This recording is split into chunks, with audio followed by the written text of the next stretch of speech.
The cafe door closed behind them with a soft chime, and the cold air hit Victoria's face like a slap. She gripped the wheels of her chair harder than necessary, propelling herself forward with quick, angry motions. Daniel walked beside her, hands shoved deep in his coat pockets, saying nothing. The silence between them wasn't comfortable. It was charged, fragile, like glass stretched too thin. "You don't have to follow me," Victoria said without looking at him. "I'm not following you. I'm walking in the same direction I'm going. It's a public sidewalk." She stopped abruptly, and he had to sidestep to avoid colliding with her. When she looked up at him, her eyes were red-rimmed but dry now, her jaw set in a hard line. "What do you want, Daniel?" He met her gaze without flinching. "Coffee. With you. If you're willing to try this again." "Try what?" "The part where I humiliate myself in front of strangers, or the part where you feel obligated to stay because you're too polite to leave?" "Neither." He crouched down so they were eye level, right there on the sidewalk. People passed around them, some glancing curiously, but he didn't seem to notice. "I'm here because I want to be, not because my sister set this up, not because I feel sorry for you. I'm here because the first real thing I've felt in 3 years just happened in that cafe, and I'm not ready to let it go yet." Victoria's breath caught. She wanted to call him a liar, to tell him he was full of shit, that men like him didn't choose women like her unless there was something broken in them too. But the way he was looking at her, steady, unflinching, without a trace of pity, made the words die in her throat. "I don't need saving," she said quietly. "Good. I'm not in the business of saving people. I can barely keep my own life together." A bitter laugh escaped her. "Then why are you still here?" "Because you're interesting. And I haven't been interested in anything for a long time." She studied his face, searching for the crack in the facade, the moment when his good intentions would crumble into something uglier. She'd seen it before. The initial kindness that slowly morphed into condescension, the admiration that turned into suffocating overprotection. But all she saw in Daniel's eyes was exhaustion and something that looked like hope, fragile and tentative. "1 more hour," she said finally. "There's a park 2 blocks from here. We can talk there. But if I get even a whiff of pity from you, I'm gone." He stood up, brushing off his knees. "Deal." The park was nearly empty, just a few joggers and a woman walking a golden retriever. Daniel bought 2 coffees from a food truck near the entrance. Black for him, caramel macchiato for her, because she'd mentioned it in passing during their brief conversation in the cafe. The fact that he'd remembered such a small detail caught her off guard. They found a bench overlooking a small pond where ducks paddled in lazy circles. Victoria positioned her chair at an angle so she could see both Daniel and the water. He sat on the bench, stretching his legs out in front of him, and took a long sip of his coffee. "So," she said, "tell me something real." He glanced at her. "Real how?" "Something you don't usually tell people on first dates. Something that matters." He was quiet for a moment, watching the ducks. "I hate being a single parent sometimes. Not because I don't love my kid. I do, more than anything. But because there are days when I wake up and I'm so tired I can't think straight, and all I want is for someone else to make the decisions for once. To tell me what to do, how to do it, whether I'm screwing everything up." He paused. "People act like admitting that makes me a bad father, like I'm supposed to be grateful every second, like loving my kid means I can't also be exhausted and angry and scared I'm doing everything wrong." Victoria took a slow sip of her coffee, letting his words settle. "That's real," she said softly. "Your turn." She looked out at the pond. "I miss who I used to be. Before the accident, I was ruthless, ambitious, kind of a bitch, if I'm being honest. I didn't need anyone, didn't want anyone, and now I'm supposed to be inspirational, brave. People see the wheelchair, and they expect me to be some kind of hero for just existing. They don't see that I'm still ruthless, still ambitious, still kind of a bitch. They just see the chair." "I see you," Daniel said. She turned to look at him. "You don't know me." "Not yet, but I want to." "Why?" He shrugged. "I don't know. Maybe because you're the first person in 3 years who didn't ask me how I was doing in that tone. You know the one. Where it's not really a question, just an excuse to tell me how strong I am, how well I'm handling things. You didn't do that. You just cried, and somehow that felt more honest than anything anyone said to me in a long time." Victoria laughed, a short, sharp sound. "Great. So we're both disasters. Pretty much. They sat in silence for a while, watching the ducks. It was the kind of silence that didn't need filling, the kind that felt like breathing room after too much talking. Victoria found herself relaxing, just slightly, the tension in her shoulders easing. "Can I ask you something?" Daniel said eventually. "You can ask. I might not answer." "What happened?" "The accident." She'd known the question was coming, but it still made her chest tighten. Most people danced around it, tried to be delicate, but Daniel's directness was almost a relief. "Car accident. Drunk driver ran a red light, T-boned me on the driver's side, crushed my lower spine." She said it matter-of-factly, the way she'd said it 100 times before. "I was on my way to close a deal that would have doubled my company's value. Instead, I woke up in a hospital 3 days later and they told me I'd never walk again." "How long ago?" 2 years. 1 month. 14 days. She gave him a wry smile. "But who's counting?" "And your company?" "Still mine. Still running. Turns out you don't need working legs to be a CEO, just a sharp mind and a willingness to fire anyone who underestimates you." "Did you have to fire a lot of people?"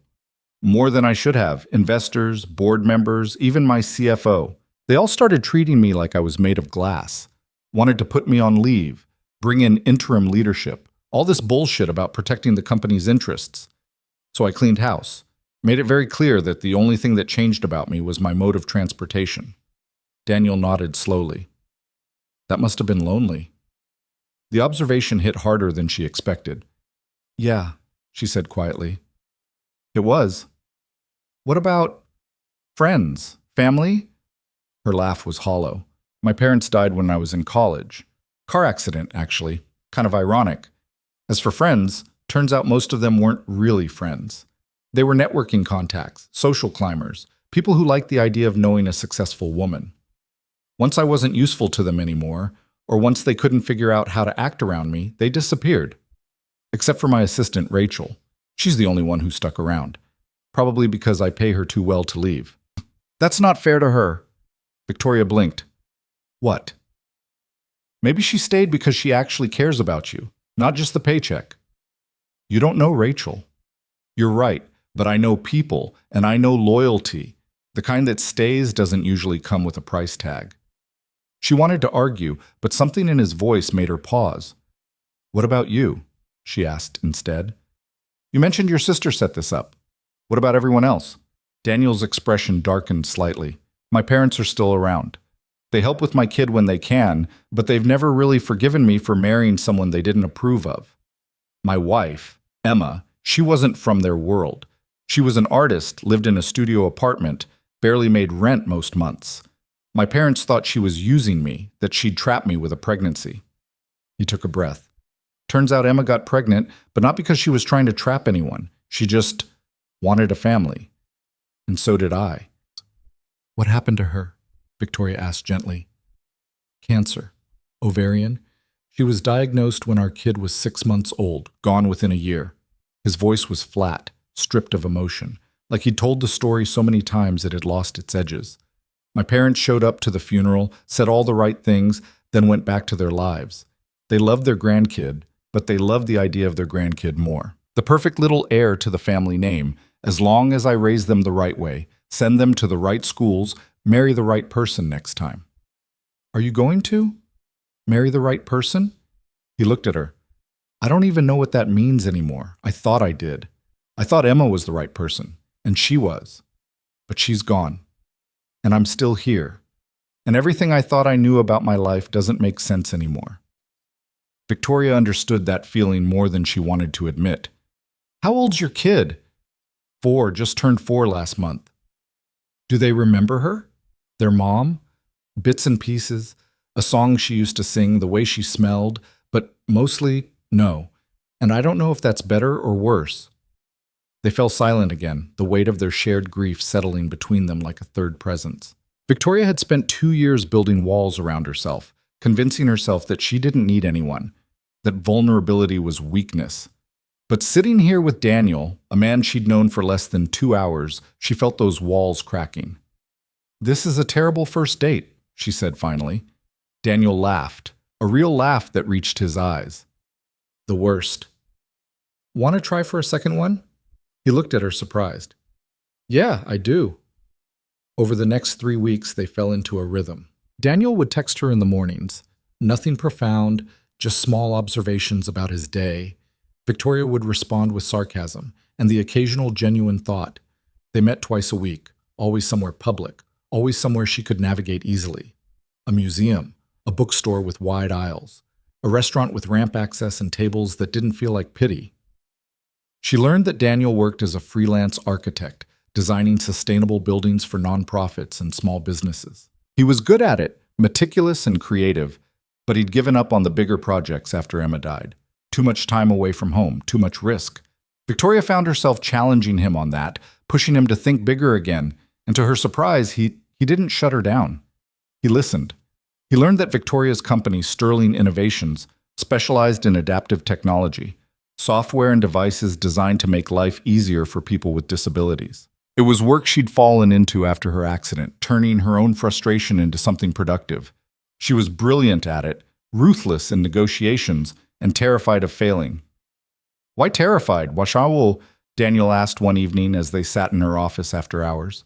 He'd brought takeout, Thai food, extra spicy the way she liked it, and they were eating straight from the containers surrounded by blueprints and prototypes.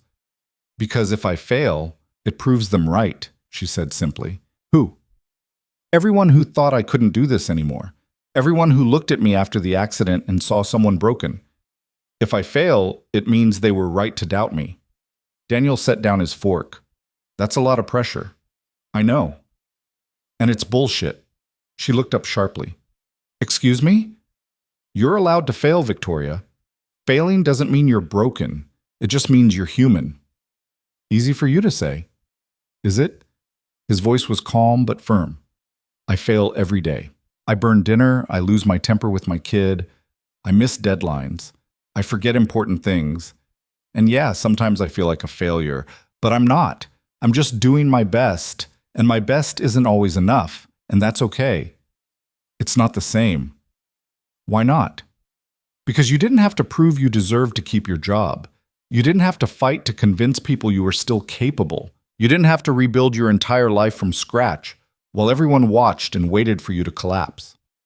He was quiet for a moment. You're right, I didn't. But that doesn't mean your fear isn't bullshit. You've already proven yourself, Victoria. The only person who doesn't believe that is you. She wanted to argue, but the words stuck in her throat. Instead, she looked down at her food, blinking away the sudden sting of tears. Hey, Daniel said softly. He reached across the desk and gently touched her hand. I didn't mean to upset you. You didn't. She turned her hand over, lacing her fingers through his. You're the first person who's called me out on my shit without making it about the wheelchair. Because it's not about the wheelchair. It's about you being scared, and that's okay. But don't let fear make you smaller than you are. She looked at him then, really looked at him, and something shifted. The walls she'd built so carefully started to crumble, not all at once, but enough to let him in. Their first real fight happened on a Saturday afternoon. Daniel had invited her to a picnic with his kid, and Victoria had said yes before she could talk herself out of it. She'd met children before. Her company had a whole division dedicated to adaptive toys and educational tools, but meeting Daniel's child felt different. It felt significant. His name was Sam, short for Samuel, and he was exactly as Daniel had described, curious, talkative, and completely unfiltered. He took one look at Victoria's wheelchair and said, Cool, can I ride on it? Victoria laughed despite herself. Maybe later. They spent the afternoon in a park near Daniel's house, eating sandwiches and watching Sam chase a soccer ball. Victoria stayed on the sidelines, feeling awkward and out of place, but Sam kept running back to her, demanding she watch his tricks, asking her questions about everything from her chair to her job to why her hair was so shiny. Do you use special shampoo? He asked seriously. Sam, Daniel warned. What? I'm just asking. Victoria grinned. It's okay. And yes, I do. It's called expensive. Sam giggled, and Victoria felt something warm spread through her chest. But the warmth curdled when another family arrived at the park, a couple with 2 kids around Sam's age. The mother glanced at Victoria, then at Daniel, and her expression shifted into something Victoria had seen too many times before. Pity mixed with curiosity, like she was watching a documentary instead of a real person. The mother walked over, all bright smiles and false cheer. "Hi, I'm Jenna.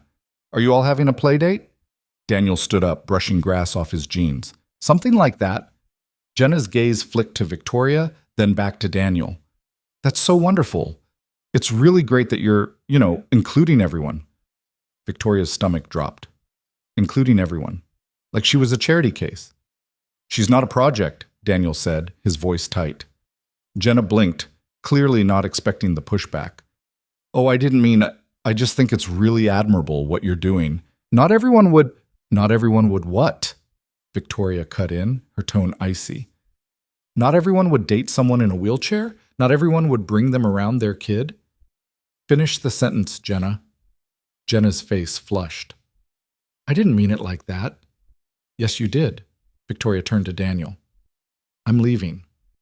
Victoria sets. "I said I'm leaving." She started wheeling toward the parking lot, her hands shaking with anger. Daniel caught up with her at her car, Sam trailing behind him. "Wait, just wait." "For what? So you can tell me she didn't mean it? So you can make excuses for her?" "No, I was going to tell you she's an idiot and I'm sorry." That stopped her. She looked up at him, her chest heaving. "You didn't say anything." "I did." "Not enough. You should have told her to go to hell." "You're right. I should have." He crouched down beside her chair. "I'm sorry. I'm still figuring this out, and I screwed up." "Figuring what out?" "How to be with you. How to stand up for you without making you feel like you need me to. How to love you without making it about saving you." The word love hung in the air between them, and Victoria's breath caught. "You don't love me. We've known each other 3 weeks." "I know, but I'm starting to, and that scares the hell out of me." She stared at him, her anger warring with something softer, more dangerous. "You can't love me, Daniel. Us, it's too complicated. I'm too complicated." "I don't care." You should." "But I don't." He reached for her hand, and this time she didn't pull away. "I'm not asking you to be less complicated. I'm asking you to let me in anyway." Sam tugged on Daniel's sleeve. "Dad, why is Victoria crying?" "I'm not crying," Victoria said quickly, swiping at her eyes. "You are," Sam said matter-of-factly. "But that's okay. Dad cries sometimes too." Daniel shot her a helpless look, and despite everything, Victoria laughed. "Your kid is way too perceptive." "Tell me about it." She took a shaky breath. "I need time to think about this. About us." "Okay. And I need you to promise me something." "What?"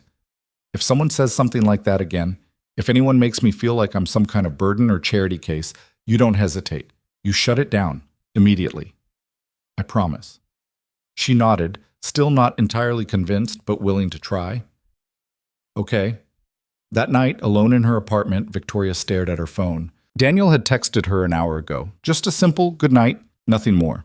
She hadn't responded yet. She kept typing and deleting, trying to find the right words. Finally, she settled on the truth. "I'm scared." His response came almost immediately. "Me too. But I'm not going anywhere." She stared at the screen, her chest tight, and for the first time in 2 years, she let herself believe that maybe, just maybe, someone would actually stay. The following week brought rain that turned Boulder's streets into rivers of muddy runoff. Victoria sat in her office on the 14th floor of Sterling Innovations, watching water streak down the floor-to-ceiling windows. Her phone buzzed with a text from Daniel. "Sam wants to know if you like dinosaurs." She smiled despite the tension coiled in her shoulders from back-to-back board meetings. "Tell him I'm more of a velociraptor person, smart and vicious. He says that's his favorite too. You're officially cool now." Finally. Recognition.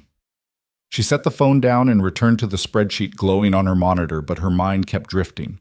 3 days had passed since the park incident, and while she and Daniel had texted constantly, she hadn't seen him in person. Part of her wondered if he was giving her space or if he was having second thoughts. The other part, the part that terrified her, wondered if she was sabotaging something good because it was easier to be alone than to risk being left again. Her office door opened without a knock, which meant it was Rachel. Her assistant swept in carrying 2 coffees and a manila folder thick with documents. "The Brennan contract needs your signature. The prototype team wants a meeting about the new wheelchair interface, and your mother-in-law called again," Rachel said, setting 1 coffee in front of Victoria. Victoria's hand froze halfway to the cup. I don't have a mother-in-law.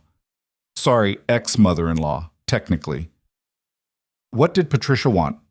Rachel's expression turned carefully neutral. She didn't say. Just asked if you'd call her back. Victoria felt her jaw tighten. Patricia Westbrook, her ex-fiance's mother, had been silent for 18 months. The fact that she was reaching out now felt like a trap. Ignore it, Victoria said. If she calls again, tell her I'm unavailable. You got it. Rachel hesitated. Also, there's someone here to see you, no appointment. He said you'd want to talk to him. Who? Daniel Hayes. He's in the lobby with a kid who won't stop asking questions about the fish tank. Victoria's heart did something complicated in her chest. Send them up. 5 minutes later, Daniel walked into her office with Sam on his hip, both of them slightly damp from the rain. Sam was clutching a drawing that had been folded and unfolded so many times the paper was starting to tear along the creases. We're dripping on your carpet, Daniel said apologetically. I don't care. Victoria wheeled around her desk. What are you doing here? Sam made you something. He insisted we deliver it in person. Sam wiggled down from Daniel's arms and walked straight to Victoria, no hesitation, no fear. He thrust the drawing at her. I made you a picture. She unfolded it carefully. It was a crayon drawing of 3 stick figures, one tall, one small, one in what was clearly meant to be a wheelchair. They were standing in front of a house with a lopsided roof and a sun that took up half the sky. That's you, Sam said, pointing to the figure in the wheelchair. And that's me and Dad. We're at our house, but you're there too because Dad said you might come over for dinner sometime. Victoria looked up at Daniel, who was watching her with an expression she couldn't quite read. I didn't coach him, Daniel said quietly. That was all his idea. She looked back at the drawing, at the crooked smiles on all 3 figures, at the careful way Sam had drawn wheels on her chair. Something cracked open inside her chest. This is the best thing anyone's ever given me, she told Sam, and meant it. His face lit up. Really? Really? Can you come to dinner tonight? Dad's making spaghetti, but he always burns the garlic bread. I do not always burn it, Daniel protested. You did last week and the week before. Victoria laughed, and it felt good, felt real. I'd love to come to dinner. Sam cheered and ran to the window to look at the rain. Daniel stepped closer to Victoria's desk. You don't have to, he said quietly. I know this is fast. I know it's a lot. I want to. She met his eyes. I'm tired of being scared all the time. Me too. That evening, Victoria followed Daniel's directions to a neighborhood on the east side of Boulder, where the houses were smaller and closer together, where kids' bikes lay scattered in driveways and basketball hoops hung crooked over garage doors. His house was a modest 2-story with peeling blue paint and a yard that needed mowing. It was nothing like the sterile perfection of her downtown penthouse. She parked in the driveway and sat for a moment, gripping the steering wheel. Through the front window, she could see Daniel moving around the kitchen, Sam sitting at the table coloring. It looked warm, lived in, real. Before she could second-guess herself, she got out of the car and transferred to her chair. The ramp to the front door was newer than the rest of the house. Smooth wood, carefully constructed. Daniel must have built it recently. He answered the door before she could knock, flour dusting his shirt, a smile on his face that made her stomach flip. You made it. You built a ramp. He shrugged, suddenly looking self-conscious. I figured if you were going to come over, you should be able to get inside. When did you do this? Last weekend, after the park. She stared at him. He'd built her a ramp before she'd even agreed to come over, before they'd resolved their fight. He'd built it because he'd hoped she would. That's, her voice caught. That's really nice. It's practical. But his ears were red and she knew he was pleased. Inside, the house smelled like tomato sauce and burning garlic bread. Sam abandoned his coloring to give Victoria a tour, dragging her from room to room with infectious enthusiasm. The living room had toys scattered across the floor, the walls covered in crayon drawings and finger paintings. The kitchen was small but functional, dishes piled in the sink, a calendar on the fridge covered in scribbled appointments. It was chaotic and imperfect, and nothing like the carefully controlled spaces Victoria usually inhabited. She loved it. Dinner was exactly as promised. Spaghetti with meat sauce, slightly burnt garlic bread, and a Caesar salad that Sam refused to eat. They sat at a round table that wobbled when anyone leaned on it. and Victoria found herself relaxing in a way she hadn't in months.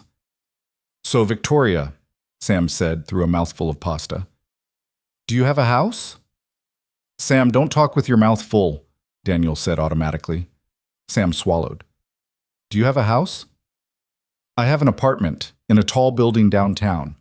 "Do you have toys?" "No toys." "Why not?" "I guess I never needed any." Sam looked horrified. "Everyone needs toys. What do you do for fun?" Victoria considered this seriously. "I work mostly, and sometimes I read." "That sounds boring." "Sam," Daniel warned. "What? It does." Victoria laughed. "You're not wrong." After dinner, Sam fell asleep on the couch halfway through an animated movie about talking cars. Daniel carried him upstairs, and Victoria waited in the living room, looking at the framed photos on the mantel. Most were of Sam at various ages, but there was one that caught her attention, a woman with dark curly hair and paint-stained hands, laughing at whoever was behind the camera. Emma. "That was taken about a month before she got sick," Daniel said from behind her. Victoria turned her chair around. She was beautiful. She was. He sat down on the couch, running a hand through his hair. "Some days I can barely remember what her voice sounded like. That terrifies me more than anything." "Does Sam ask about her?" "Sometimes. Less than he used to." Daniel's expression was complicated. "I don't know if that's good or bad." Victoria wheeled closer. "Can I ask you something?" "Yeah." "Do you feel guilty about this? About us?" He was quiet for a long moment. "Sometimes. Not because I think Emma would want me to be alone. She'd probably haunt me if I turned into some tragic widower. But because being with you doesn't hurt the way I thought it would. I thought loving someone else would feel like betraying her, but it doesn't. It just feels like living again." "I get that," Victoria said softly. "Not the same situation, but I get it. I spent so long convincing myself I didn't need anyone that actually wanting someone feels like admitting defeat." "Is that what this is to you? Defeat?" "No." She reached for his hand. "It's scarier than that. It's hope." He pulled her closer, and she transferred from her chair to the couch beside him, her movements practiced and efficient. They sat like that for a while, her head on his shoulder, his arm around her waist. The movie played on, forgotten. "I need to tell you something," Daniel said eventually. She tensed. "Okay." "My parents want to meet you." "Why does that sound like a problem?" "Because they are a problem. They're judgmental and old-fashioned, and they're going to say something that pisses you off. I guarantee it." Victoria pulled back to look at him. "So don't let me meet them. I want you to meet them. I want them to see that I'm serious about you, but I also want to prepare you for the fact that they're probably going to be terrible." "How terrible?" "My mother once told Emma she was too ethnic to fit into our family. Emma was Irish-Italian from New Jersey." "Jesus." "Yeah." Victoria thought about Patricia Westbrook, about all the society women who'd smiled to her face while sharpening knives behind her back. "I can handle your parents." "I know you can. I just don't want you to have to." "When do they want to meet?" "Sunday brunch, at their country club." "Of course it's at a country club." She sighed. "Fine, but you're buying me the most expensive thing on the menu." "Deal." Sunday arrived with clear skies and Victoria's anxiety at an all-time high. She changed outfits 3 times before settling on a navy dress and pearl earrings. Professional enough to signal she wasn't intimidated, expensive enough to make it clear she didn't need anyone's money. Rachel had helped her practice getting in and out of Daniel's car, which sat higher than her own, and Victoria hated every second of feeling unprepared. The country club was exactly as she'd imagined: rolling green lawns, a valet stand, women in tennis whites carrying designer bags. Daniel pulled up to the entrance and a valet opened Victoria's door, his eyes flickering to her chair in the back seat with barely concealed surprise. "We've got it," Daniel said firmly, moving around to help Victoria transfer. Inside, the dining room was all white tablecloths and fresh flowers, the kind of place where the silverware alone probably cost more than most people's rent. Daniel's parents were already seated at a table by the window, his father reading the Wall Street Journal, his mother sipping mimosa with a pinched expression. They looked up as Daniel approached with Victoria, and the temperature seemed to drop 10 degrees. "Mother, Dad," Daniel pulled out a chair for Victoria, angling it so she could transfer easily. This is Victoria Sterling. His mother, Margaret Hayes, extended a limp hand without standing. Charmed. Her eyes raked over Victoria with the efficiency of a price scanner.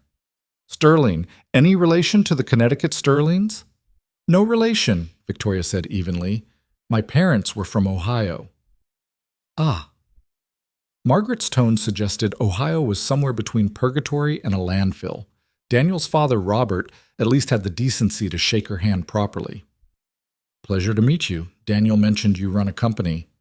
I do. Sterling Innovations. We develop adaptive technology. How philanthropic, Margaret said, and Victoria knew immediately it wasn't a compliment. The waiter appeared to take their orders, and Victoria made good on her promise to Daniel, ordering the lobster eggs Benedict and a glass of champagne. Margaret ordered a fruit plate and another mimosa. So, Victoria, Margaret said once the waiter left, how did you and Daniel meet? Blind date, his sister set us up. Jessica always did have unusual taste. Margaret dabbed at her mouth with a napkin. And what do you think of our Daniel? Victoria glanced at Daniel, who looked like he wanted the floor to swallow him whole. I think he's kind, honest, and a better father than most people give him credit for.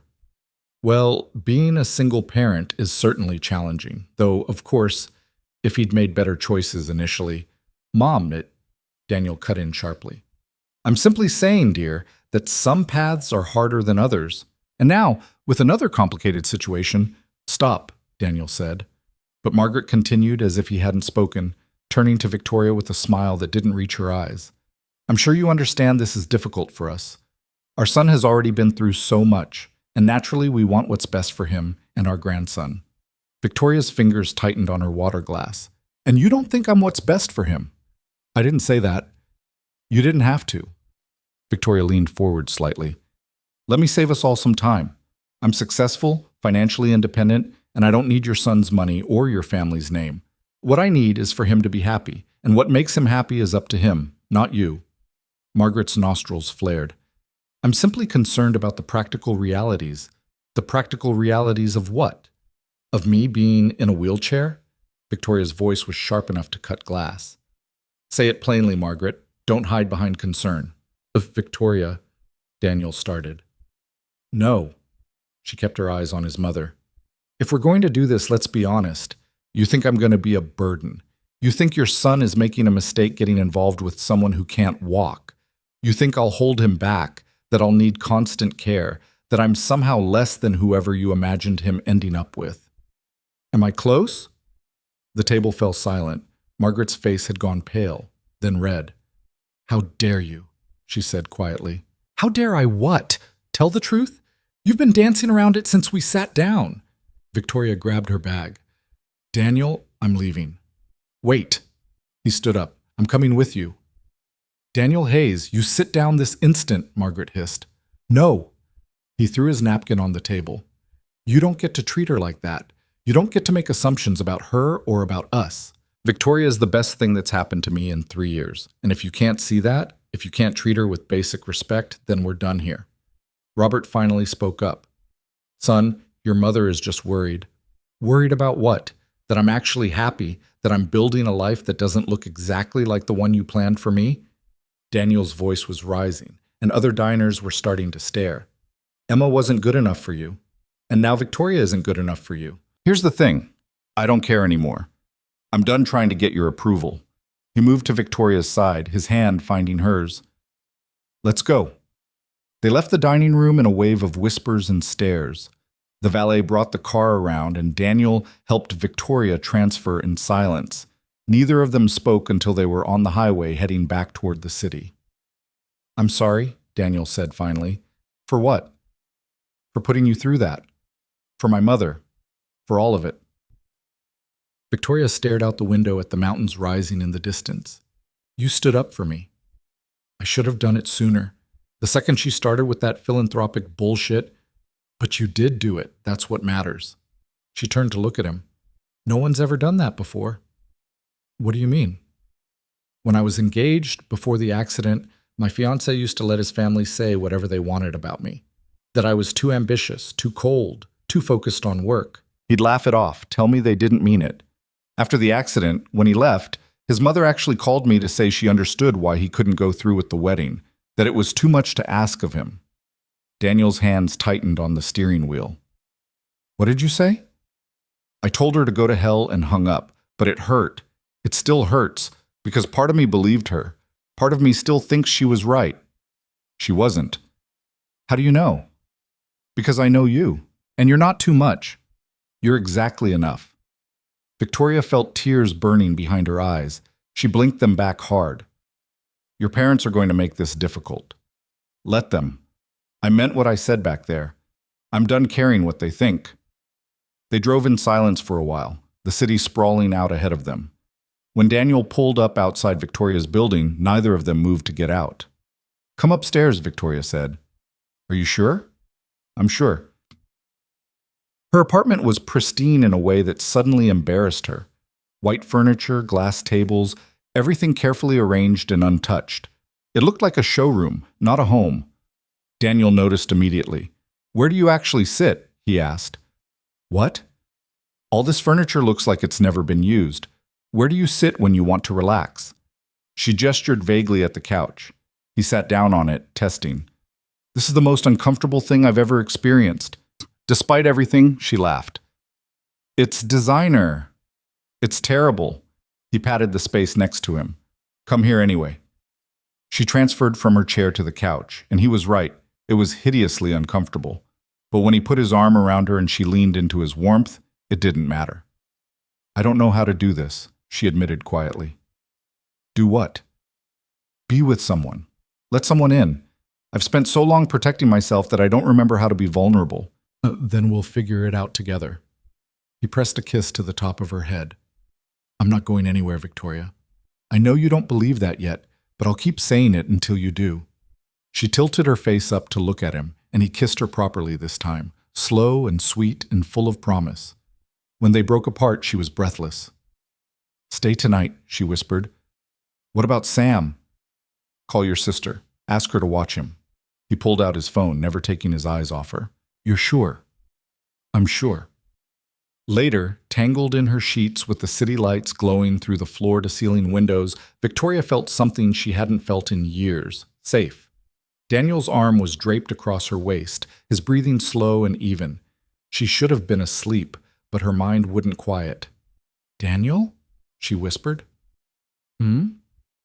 Thank you. For what? For staying. He pulled her closer. Always. She closed her eyes and let herself believe it, just for tonight. Tomorrow she could go back to being guarded and careful, but right now, in this moment, she let herself hope. Morning came too fast. Victoria woke to sunlight streaming through the windows and Daniel's side of the bed already empty. She could hear him in the kitchen, the clatter of dishes, the smell of coffee. For a moment, she let herself lie there, staring at the ceiling, wondering what came next. By the time she transferred to her chair and wheeled into the kitchen, Daniel had managed to burn toast and create what looked like a crime scene with the coffee grounds. I was trying to be romantic, he said sheepishly, gesturing at the mess. Breakfast in bed and all that. You're a disaster. I'm aware. He handed her a mug of coffee that was surprisingly perfect. But I make good coffee. You do. She took a sip, watching him try to scrape the charred bits off the toast. What time do you need to pick up Sam? Noon. Jessica's taking him to some kids' science museum thing first. He glanced at the clock on the microwave. I've got a few hours. Good. She set down her coffee. Because we need to talk. His expression shifted, became guarded. That's never a good way to start a sentence. It's not bad, just necessary. She wheeled closer to the counter. Yesterday was a lot. Your parents, what you said to them, this? She gestured between them. I need to know you actually meant it. I meant every word. Even the part about not caring what they think anymore? Especially that part. He abandoned the toast and came to sit at the small breakfast bar across from her. Look, I've spent my entire adult life trying to live up to their expectations. I married someone they hated, and when she died, part of me wondered if they were secretly relieved. Like now I could start over, do it right this time, marry someone from their world. He ran a hand through his hair. But I don't want their world. I want this, whatever this is with you. This is complicated. I know. I mean, really complicated. I have bad days where I can't get out of bed, where everything hurts and I'm angry at the world. I have a company that takes up most of my time and energy. I have trust issues that would require a team of therapists to unpack. And I will never, ever be the kind of woman who fits into your parents' country club. Good. I hate that place anyway. She wanted to smile, but the weight of what she was trying to say pressed down on her chest. I'm serious, Daniel. If we do this, if we really do this, there's no going back. Your parents will make your life hell. Your friends will have opinions. People will stare at us everywhere we go. And some days I'm going to push you away because I'm scared, and you're going to have to decide if you can handle that. He stood up and walked around the counter, crouching down beside her chair so they were eye level. Let me tell you something about my friends. Most of them disappeared after Emma died. They didn't know what to say, so they said nothing. The ones who stuck around, they're the ones who matter, and they'll be fine. As for my parents, I've already made my choice. And as for you pushing me away, he took her hand. I'll push back. Every single time. You don't know what you're signing up for. Neither do you. I'm moody. I forget important things. I stay up too late working on projects and then I'm useless the next day. I let Sam eat cereal for dinner sometimes because I'm too tired to cook. I'm still grieving a wife I lost 3 years ago, and I probably will be for the rest of my life. I'm a package deal with a 4-year-old who asks a million questions and doesn't understand personal space. So if we're listing reasons why this won't work, I've got plenty too. Victoria felt something crack open inside her, something that had been locked tight for 2 years. Why are you so calm about this? Because I'm tired of being afraid. Losing Emma taught me that nothing is guaranteed. I could spend the rest of my life playing it safe, protecting myself, keeping everyone at arm's length. Or I could take a chance on something that makes me feel alive again. He squeezed her hand. I choose alive. She leaned forward and kissed him, hard and desperate, trying to pour everything she couldn't say into that kiss. When they broke apart, she was crying. I'm terrified, she whispered.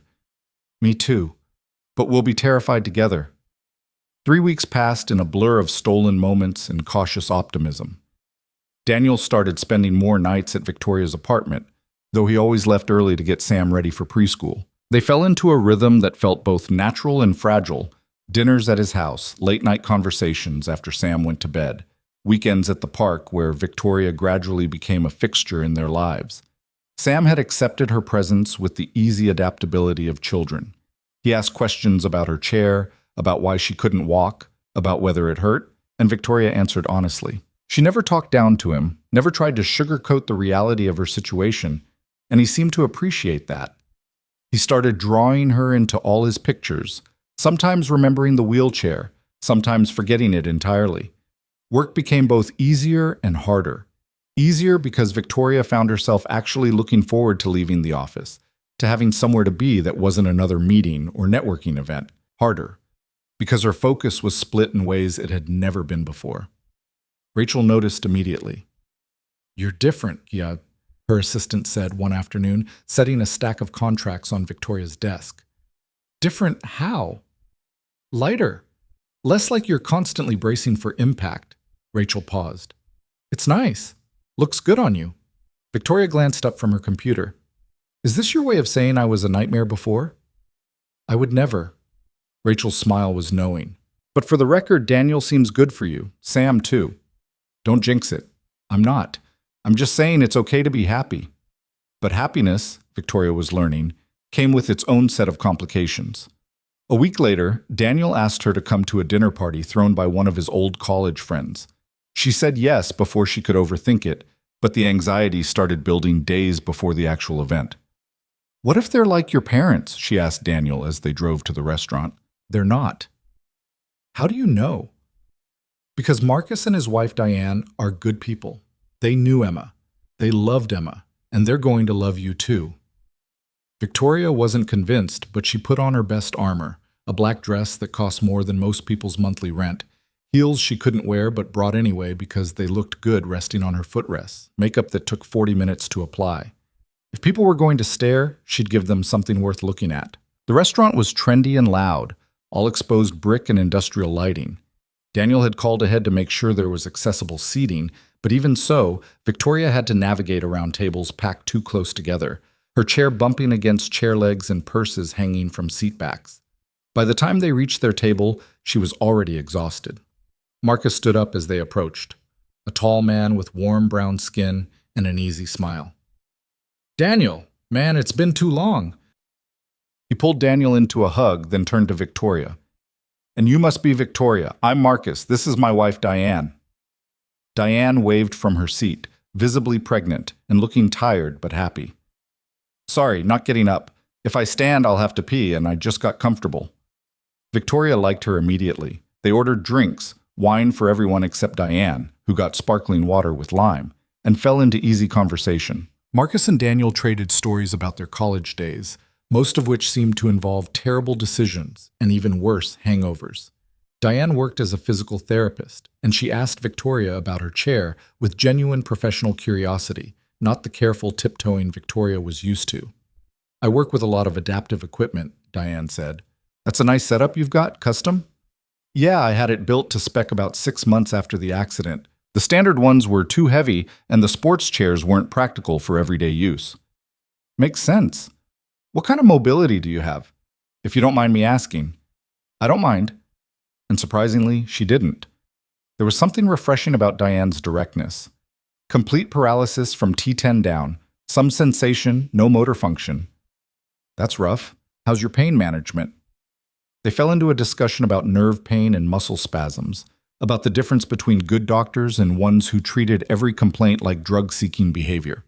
Daniel and Marcus drifted into their own conversation about a building project Marcus was consulting on, and for a while everything felt normal.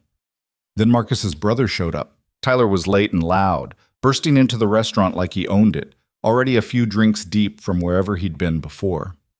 He clapped Marcus on the back, kissed Diane's cheek, and then his eyes landed on Victoria. "Well, well," he said, dropping into the empty chair across from her. "You must be the famous Victoria." "I must be," she said evenly. "Daniel's told us all about you. Corporate powerhouse, self-made success story, total badass." He leaned back in his chair, appraising her. "Didn't mention the chair, though." The table went silent. Daniel's hand found Victoria's under the table, squeezing tight. "Why would he?" Victoria asked, her voice dangerously calm. Tyler shrugged.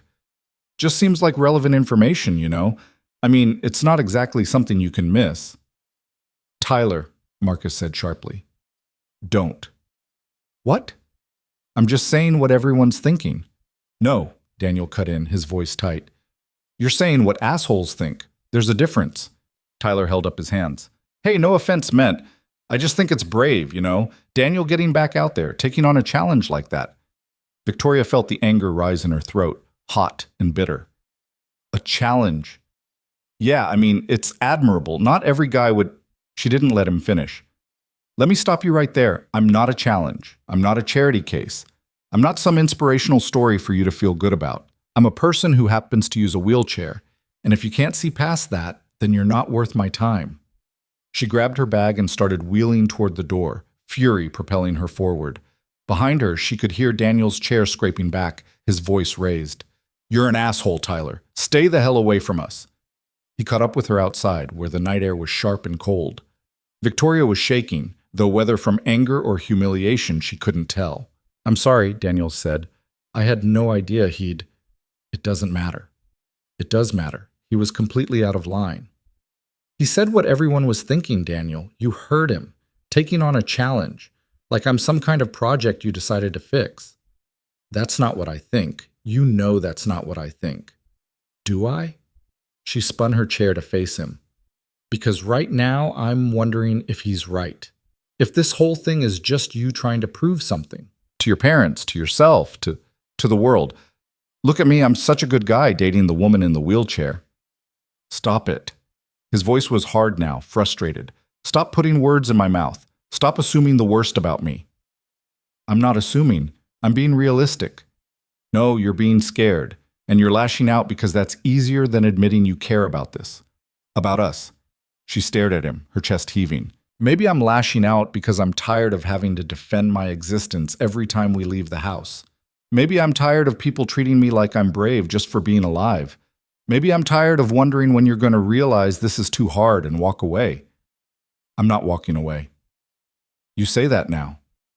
I'll say it forever if that's what it takes for you to believe me. He crouched down beside her chair, his eyes fierce. Tyler is an idiot. My parents are judgmental. People are going to stare and make assumptions and say stupid things. I can't control that. But what I can control is this. I love you. I'm in love with you, and not despite the wheelchair, not because of it, but because you're brilliant and fierce and you make me want to be better. So you can push me away all you want, but I'm not going anywhere. The words hit her like a physical blow. You love me. Yes. We've known each other 2 months. I don't care. That's insane. Probably. He stood up, offering his hand. Come back inside. Let me introduce you to people who actually matter, people who'll see you the way I do. She looked at his hand, at his face, at the stubborn set of his jaw. Every instinct told her to run, to protect herself, to end this before it could hurt her worse. But there was something in his eyes, something steady and sure, that made her want to try. Okay, she said quietly. But if Tyler says one more word, I'm throwing my wine in his face. I'll help you aim. They went back inside together. Tyler was gone. Marcus had apparently told him to leave, and Diane looked mortified. I'm so sorry, she said as soon as Victoria wheeled back to the table. He's always been a jackass, but that was beyond. It's fine, Victoria said, though it wasn't. It's not fine, Marcus interjected. He was completely out of line. For what it's worth, Daniel talks about you constantly, and none of it has anything to do with your chair. It's all Victoria said the funniest thing.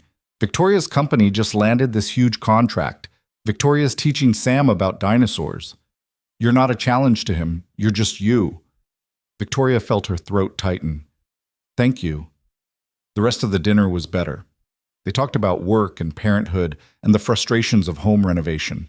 Diane asked if Victoria wanted to feel the baby kick, and Victoria said yes, even though it felt intimate and strange. Daniel's hand stayed on her knee the entire time, a quiet reassurance. Later, back at her apartment, they lay in bed not touching, both staring at the ceiling. I meant what I said, Daniel said into the darkness. I love you. I know. You don't have to say it back. Good.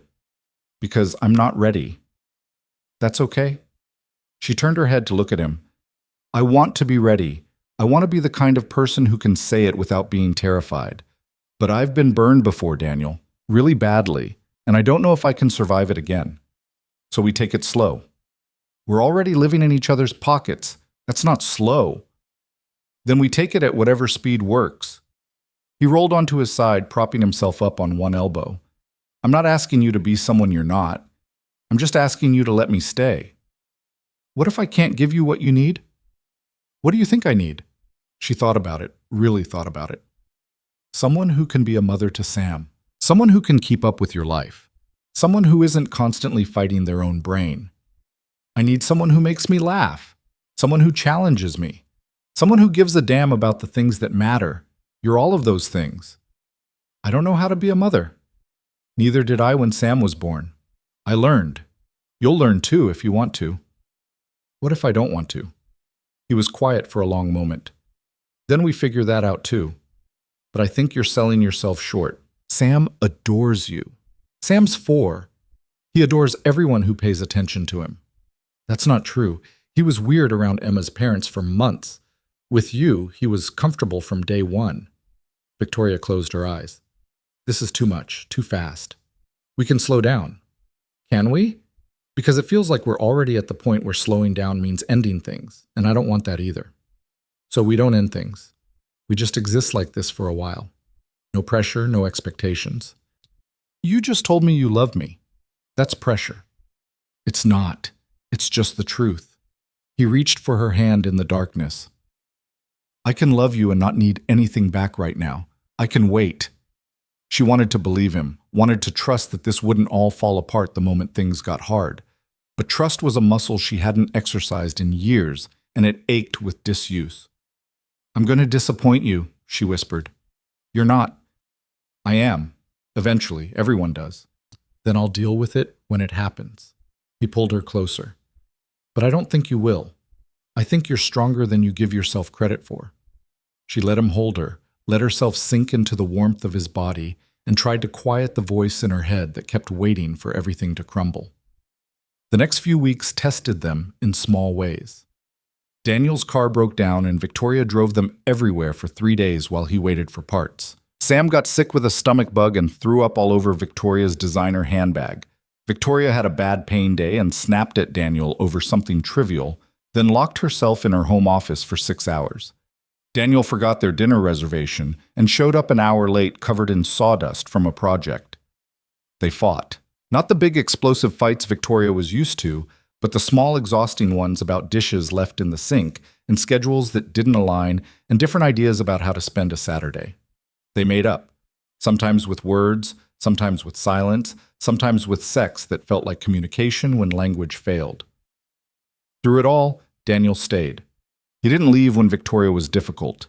He didn't bail when things got messy. He just showed up, day after day, proving through action what his words had promised. It should have made her feel secure. Instead, it made her nervous.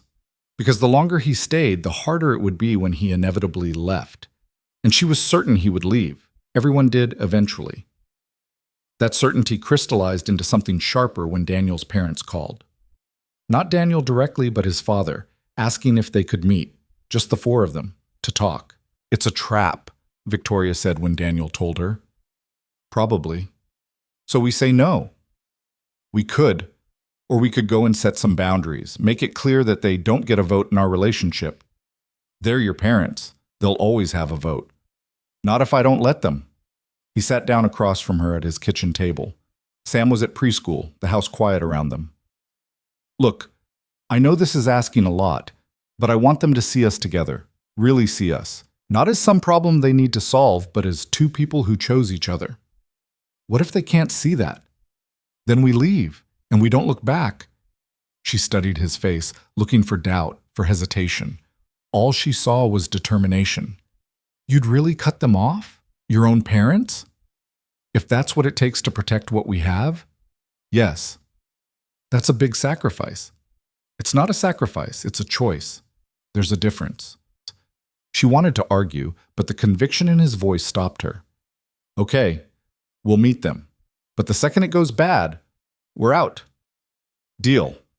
The meeting was set for the following Sunday at a neutral location, a quiet restaurant in downtown Denver, far enough from their usual haunts to feel less like an ambush.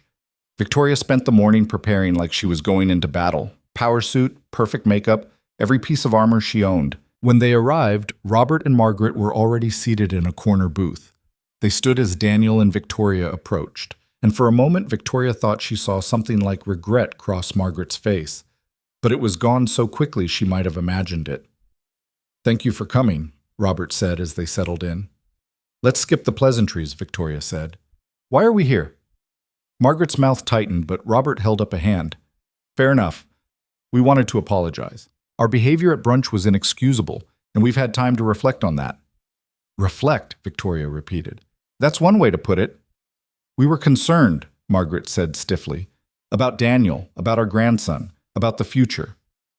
And now you're not concerned anymore? What changed? Daniel did. Robert looked at his son. He made it very clear where his priorities lie. And while we may not fully understand his choices, we respect his right to make them. But Daniel's expression was carefully neutral. That sounds rehearsed. It is, Robert admitted. We've been in therapy, couples counseling, discussing our relationship with you, with Emma's memory, with our expectations for your life. That caught Victoria off guard. You're in therapy? Margaret was resistant at first, Robert said, and his wife shot him a look. But after our last conversation, I made it clear that if we didn't address some of our patterns, we'd lose our son entirely, and I wasn't willing to accept that. Margaret set down her water glass with more force than necessary. I still think this is happening too fast. You barely know each other, and there's a child involved, and... She stopped herself, visibly fighting for control. But Robert is right. We don't want to lose you, Daniel. And if that means accepting your relationship with Victoria, then we'll do our best. It wasn't exactly a warm welcome, but it was more than Victoria had expected. She glanced at Daniel, trying to gauge his reaction. I appreciate that, Daniel said carefully. But I need to be clear about something. Victoria isn't up for debate. She's not a phase or a mistake I need to recover from. She's the person I'm building a life with. If you can't treat her with respect, real respect, not just tolerance, then we can't have a relationship. We understand, Robert said. Do you? Daniel leaned forward. Because last time, Mom basically called her a burden. She implied that I was making my life harder by choosing to be with her. That's not okay. It will never be okay. Margaret's face went pale, then red. I didn't mean, yes, you did. You meant exactly that. Victoria's voice was steady. And here's the thing, Margaret. I probably am making his life harder in some ways. Accessibility isn't always easy to navigate. People stare, people make assumptions. There are places we can't go, things I can't do. But I'm also making his life better. I make him laugh. I push him to take risks with his work. I care about his kid. So if you're looking for permission to disapprove, you're not going to get it from me.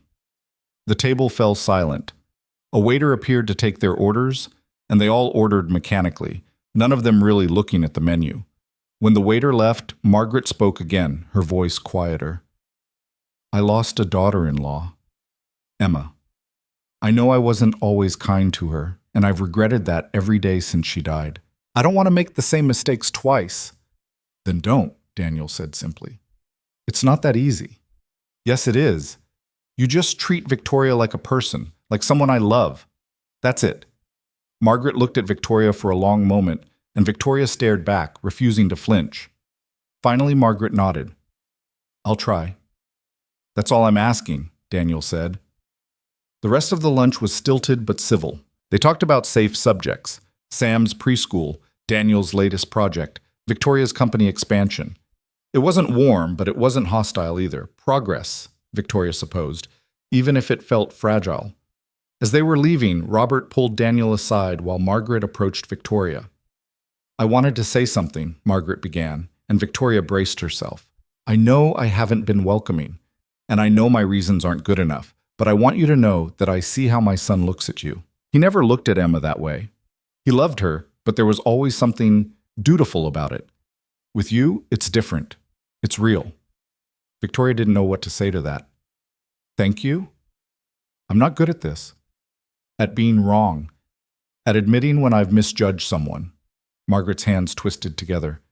But I don't want to lose my son. And I don't want my grandson to grow up thinking his grandmother is incapable of change. Change takes time, Victoria said carefully. I know, but I'm willing to put in the work.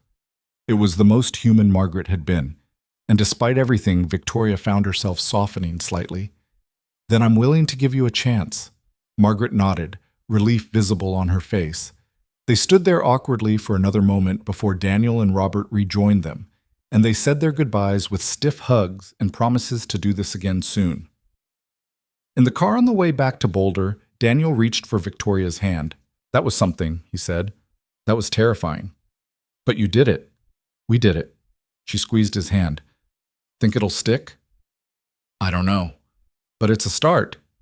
She looked out the window at the mountains rising in the distance, at the highway stretching ahead, and thought about beginnings, about second chances, about the difference between tolerance and acceptance. Your mom said something to me, Victoria said. What? That you never looked at Emma the way you look at me. Daniel was quiet for a moment. She's right. I loved Emma. I'll always love Emma. But with you, it's different. It's real, Victoria finished. Yeah.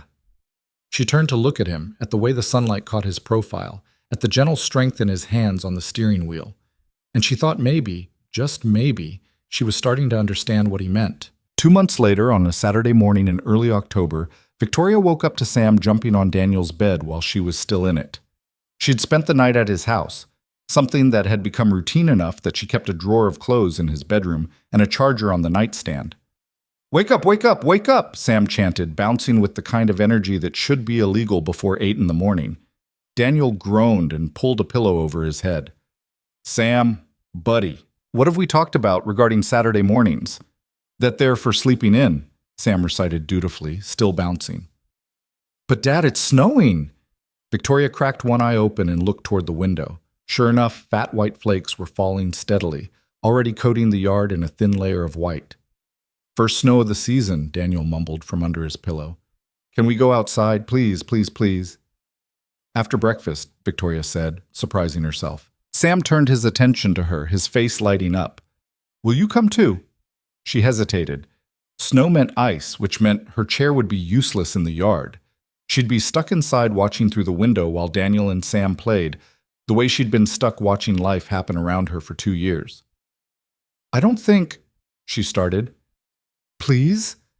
Sam's eyes were impossibly wide. You never play outside with us. The observation stung more than it should have.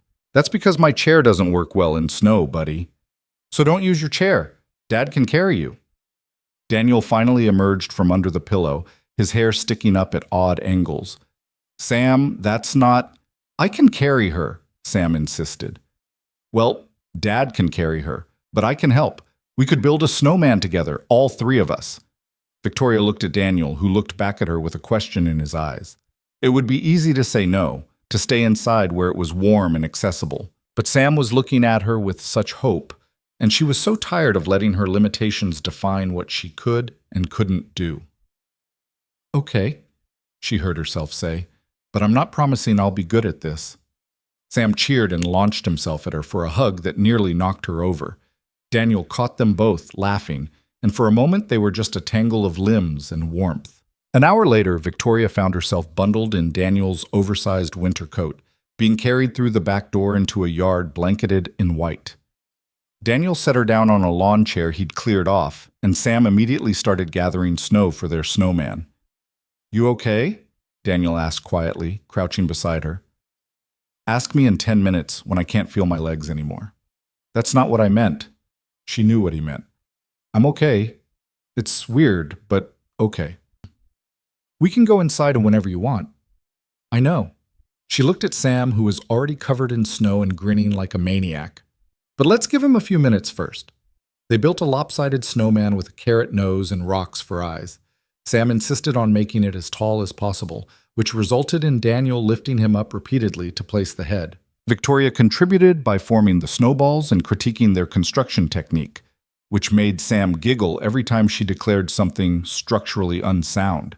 You sound like an architect, Daniel said, packing snow around the base. I sound like someone who dates an architect. Same thing.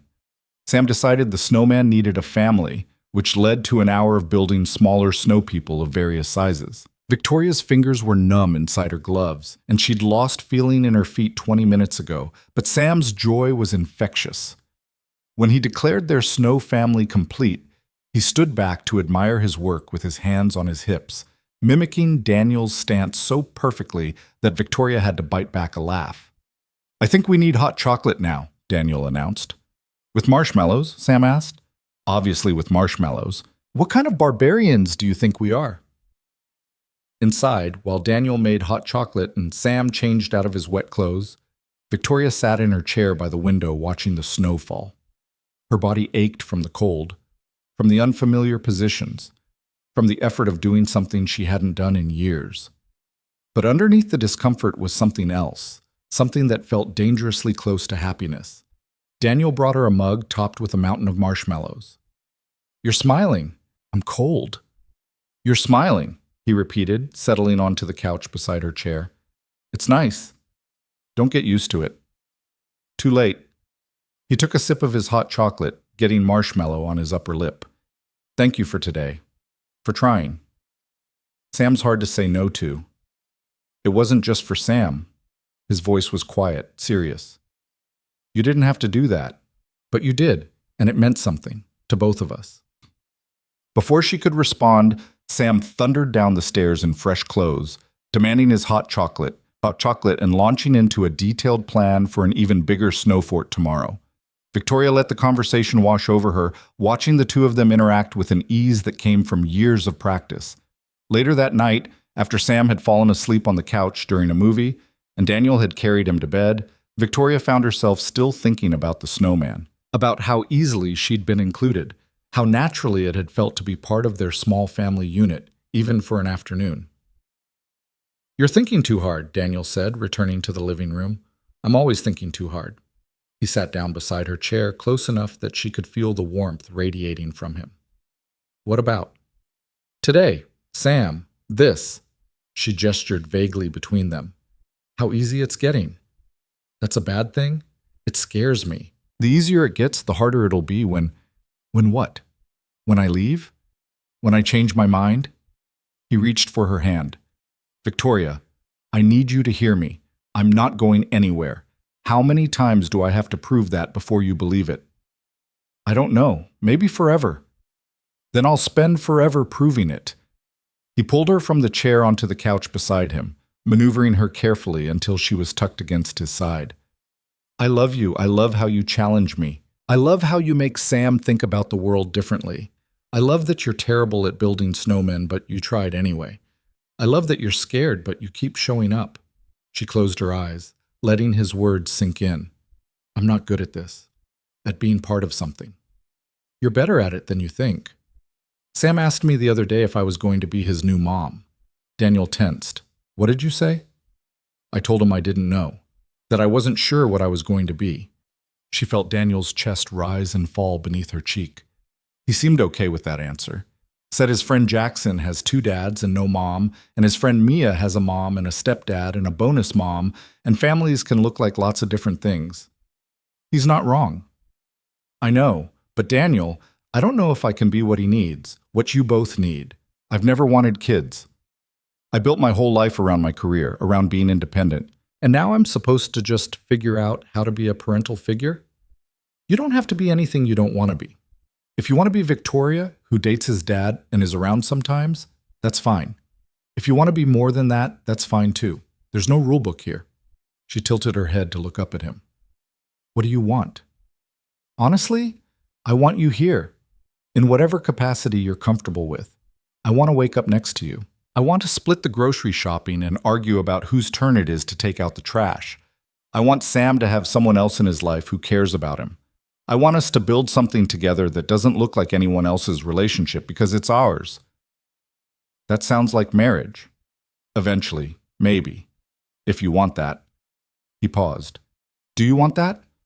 Victoria's heart was racing. They'd been together 4 months. 4 months wasn't long enough to make this kind of decision, wasn't long enough to upend her entire life. Except it felt like longer. It felt like she'd known Daniel for years, like Sam had always been part of her world.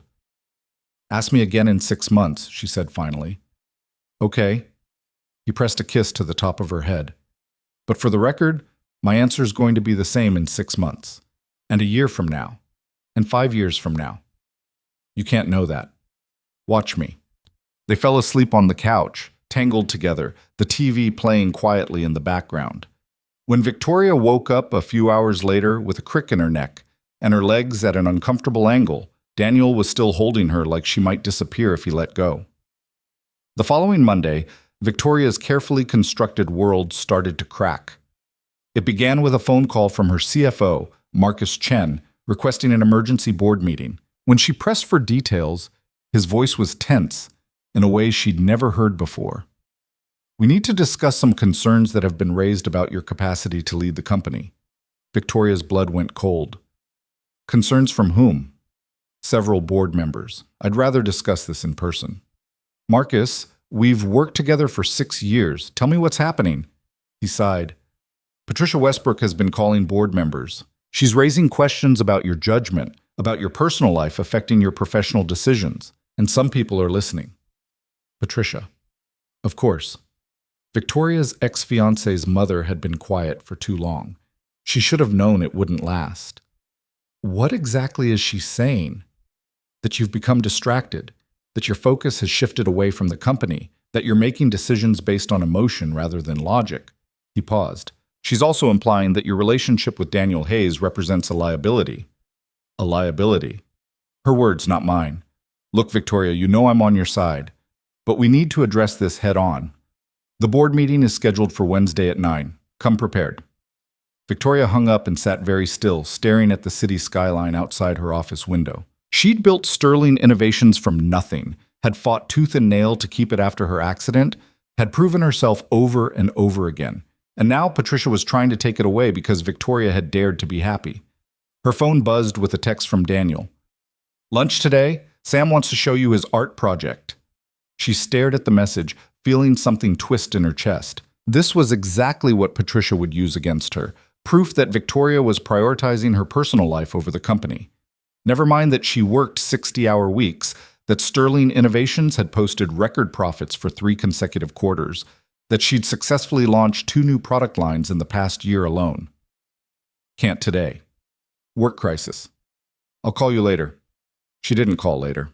She stayed at the office until midnight, pulling files, reviewing every decision she'd made in the past 6 months, looking for anything Patricia could weaponize against her. Rachel brought her dinner and coffee and didn't ask questions, which Victoria appreciated. Tuesday was worse.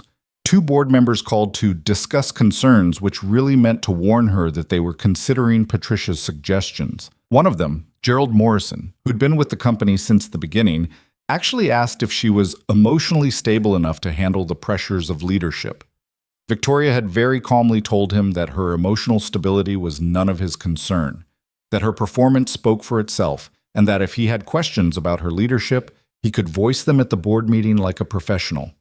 Then she'd hung up and thrown her stapler across the room. By Tuesday night, she still hadn't called Daniel. He texted 3 times, each message a little more concerned than the last. She knew she should respond, should tell him what was happening, but every time she tried to type out an explanation, the words felt like admitting defeat. Finally, around 10, her phone rang with a call instead of a text. "You're avoiding me," Daniel said without preamble. "I'm dealing with something at work." For 2 days straight without a single phone call? It's complicated. Then uncomplicate it. Talk to me. Victoria closed her eyes, pressing her fingers against her temples where a headache had been building all day. My ex-fiancé's mother is trying to get me removed from my own company. Silence on the other end. Then, what? She's been calling board members, raising concerns about my leadership, about my judgment. She's making it sound like I'm too distracted by my personal life to run the company effectively. That's insane. You're the most focused person I know. That's not how she's framing it. She's saying I've changed since we started dating, that I'm making emotional decisions instead of logical ones. Are you? The question caught her off guard. What? Are you making emotional decisions? Because from where I'm standing, you seem more balanced than you were when we met. Happier, less likely to work yourself into the ground. That's exactly the problem, Daniel. I built my reputation on being ruthless, on caring about nothing except the company. If people think I've gone soft? Jesus, Victoria, you're allowed to have a life outside of work. Not if it costs me everything I've built. Another silence, longer this time. When Daniel spoke again, his voice was careful. What are you saying? I'm saying I have a board meeting Wednesday morning that could determine whether I keep my company or lose it. And I need to go into that meeting looking like the same Victoria Sterling they've always known. Focused, dedicated, uncompromising. And being with me makes you look unfocused. Being with anyone makes me look unfocused, but especially being with you. She hated saying it, hated the way the words tasted. Patricia's going to bring up your situation, the fact that you're a single parent, that you have needs and demands on your time. She's going to paint me as someone who's taking on responsibilities that will pull my attention away from the company. So what do you want to do? Pretend I don't exist? Tell everyone we broke up? I don't know. I need to get through Wednesday first. And then what? We go back to normal?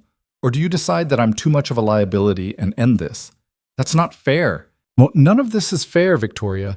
I've been trying to reach you for 2 days. Sam's been asking why you haven't called, and now you're telling me that the life we've been building together is a problem that needs to be managed. I didn't say that. You didn't have to. His voice was flat now, emotionless. Look, I get it. Your company is important. It's your life's work. But I need to know where I stand, where we stand, because I can't keep doing this if every time something goes wrong, you shut me out. I'm not shutting you out. I'm trying to protect what I've built. By pushing away everyone who cares about you, that's not protection, Victoria. That's isolation. She wanted to argue, wanted to explain that he didn't understand the kind of pressure she was under, the scrutiny she faced every single day. But the words wouldn't come, because deep down she knew he was right. I have to go, she said quietly. I'll call you after the meeting. Will you, though? Yes. Okay? He didn't sound like he believed her. Good luck Wednesday. He hung up before she could respond. Victoria sat in her dark office, staring at her phone, feeling the familiar walls closing in around her. This was why she didn't let people in. This was why relationships were dangerous, because the moment you gave someone the power to matter, they could be used against you. Wednesday morning arrived gray and cold. Victoria dressed in her sharpest suit, pulled her hair back severely, and practiced her opening statement in the mirror. She looked like the woman who'd built sterling innovations from nothing. She looked like someone who didn't need anyone. The board meeting started exactly on time. 12 faces around a long table, most of them familiar, a few newer additions that Patricia had probably been courting for months. Gerald Morrison sat at the far end, looking uncomfortable. Marcus Chen sat to Victoria's right, a folder of financials in front of him. Patricia wasn't there. She'd never been on the board, but her influence hung over the room like smoke. Gerald cleared his throat. I think we all know why we're here. Some concerns have been raised about the direction of the company, about leadership decisions, about priorities. Victoria, we'd like to give you an opportunity to address these concerns directly. Victoria folded her hands on the table. I'd be happy to. But first, I'd like to know who specifically raised these concerns and what evidence they're basing them on. Silence. A few board members shifted uncomfortably. The concerns were raised confidentially, Gerald said, by Patricia Westbrook. More shifting. Gerald's face reddened slightly. Mrs. Westbrook is a major shareholder and Mrs. Westbrook is my ex-fiance's mother who has been bitter about my success since before my accident. She has no operational involvement in this company, no expertise in our field, and a personal vendetta against me. So I'll ask again, what specific evidence is being used to question my leadership? Marcus slid the folder across the table. For the record, the numbers speak for themselves. Revenue is up 18% year over year. We've launched 2 successful product lines. Client retention is at an all-time high. Employee satisfaction scores have actually improved in the past 6 months. By every measurable metric, Victoria's leadership has been exemplary. The concerns aren't about the numbers, another board member, Janet Reeves, said carefully. They're about sustainability, about whether the current pace can be maintained given other commitments. Other commitments, Victoria repeated. You mean my personal life? Janet had the grace to look uncomfortable. We're simply asking whether you've taken on additional responsibilities that might affect your ability to dedicate yourself fully to the company. Such as? Well, we understand you've been spending considerable time with someone who has a young child. That's a significant commitment. Victoria felt ice run through her veins. Let me be very clear about something. My personal life has never interfered with my professional performance. I'm at the office before most of you arrive and I leave after you're gone. I respond to emails at all hours. I've never missed a deadline, never failed to deliver on a commitment, never let this company down. The fact that I choose to have a relationship outside of work, something I might add that every other person at this table also has, is irrelevant. But it's different when… Janet stopped herself. When what? When I'm in a wheelchair? When the person I'm dating is a single parent? Say it plainly, Janet. When you're the CEO, Janet finished, though everyone knew that wasn't what she'd meant. The demands on your time are different. Victoria stood up, which required her to grip the table for support, but was worth it for the effect. I have spent 2 years proving to this board that I can run this company from a wheelchair. I've exceeded every goal, overcome every obstacle, and built something we can all be proud of. The fact that Patricia Westbrook has convinced some of you that having a personal life makes me unfit to lead is insulting, not just to me, but to every woman who's been told she can't have both a career and a relationship. No one's saying you can't have both, Gerald interjected. Then what are you saying? Because it sounds like you're saying that unless I'm willing to be alone and miserable, I'm not committed enough to this company. And if that's the standard we're setting, I'd like to know which of you is willing to give up your marriages and families to meet it. The room fell silent. Victoria looked around the table, meeting each person's eyes in turn. I love this company, she said quietly. I built it from nothing. I bled for it. I sacrificed for it. And I will continue to lead it to the best of my ability. But I will not apologize for also choosing to have a life. If that's not acceptable to this board, then perhaps we need to have a different conversation about my future here. She sat back down, her heart pounding. It was a gamble, threatening to leave when Patricia was probably hoping to push her out anyway. But she was tired of defending her existence, tired of proving herself over and over again. Marcus spoke up.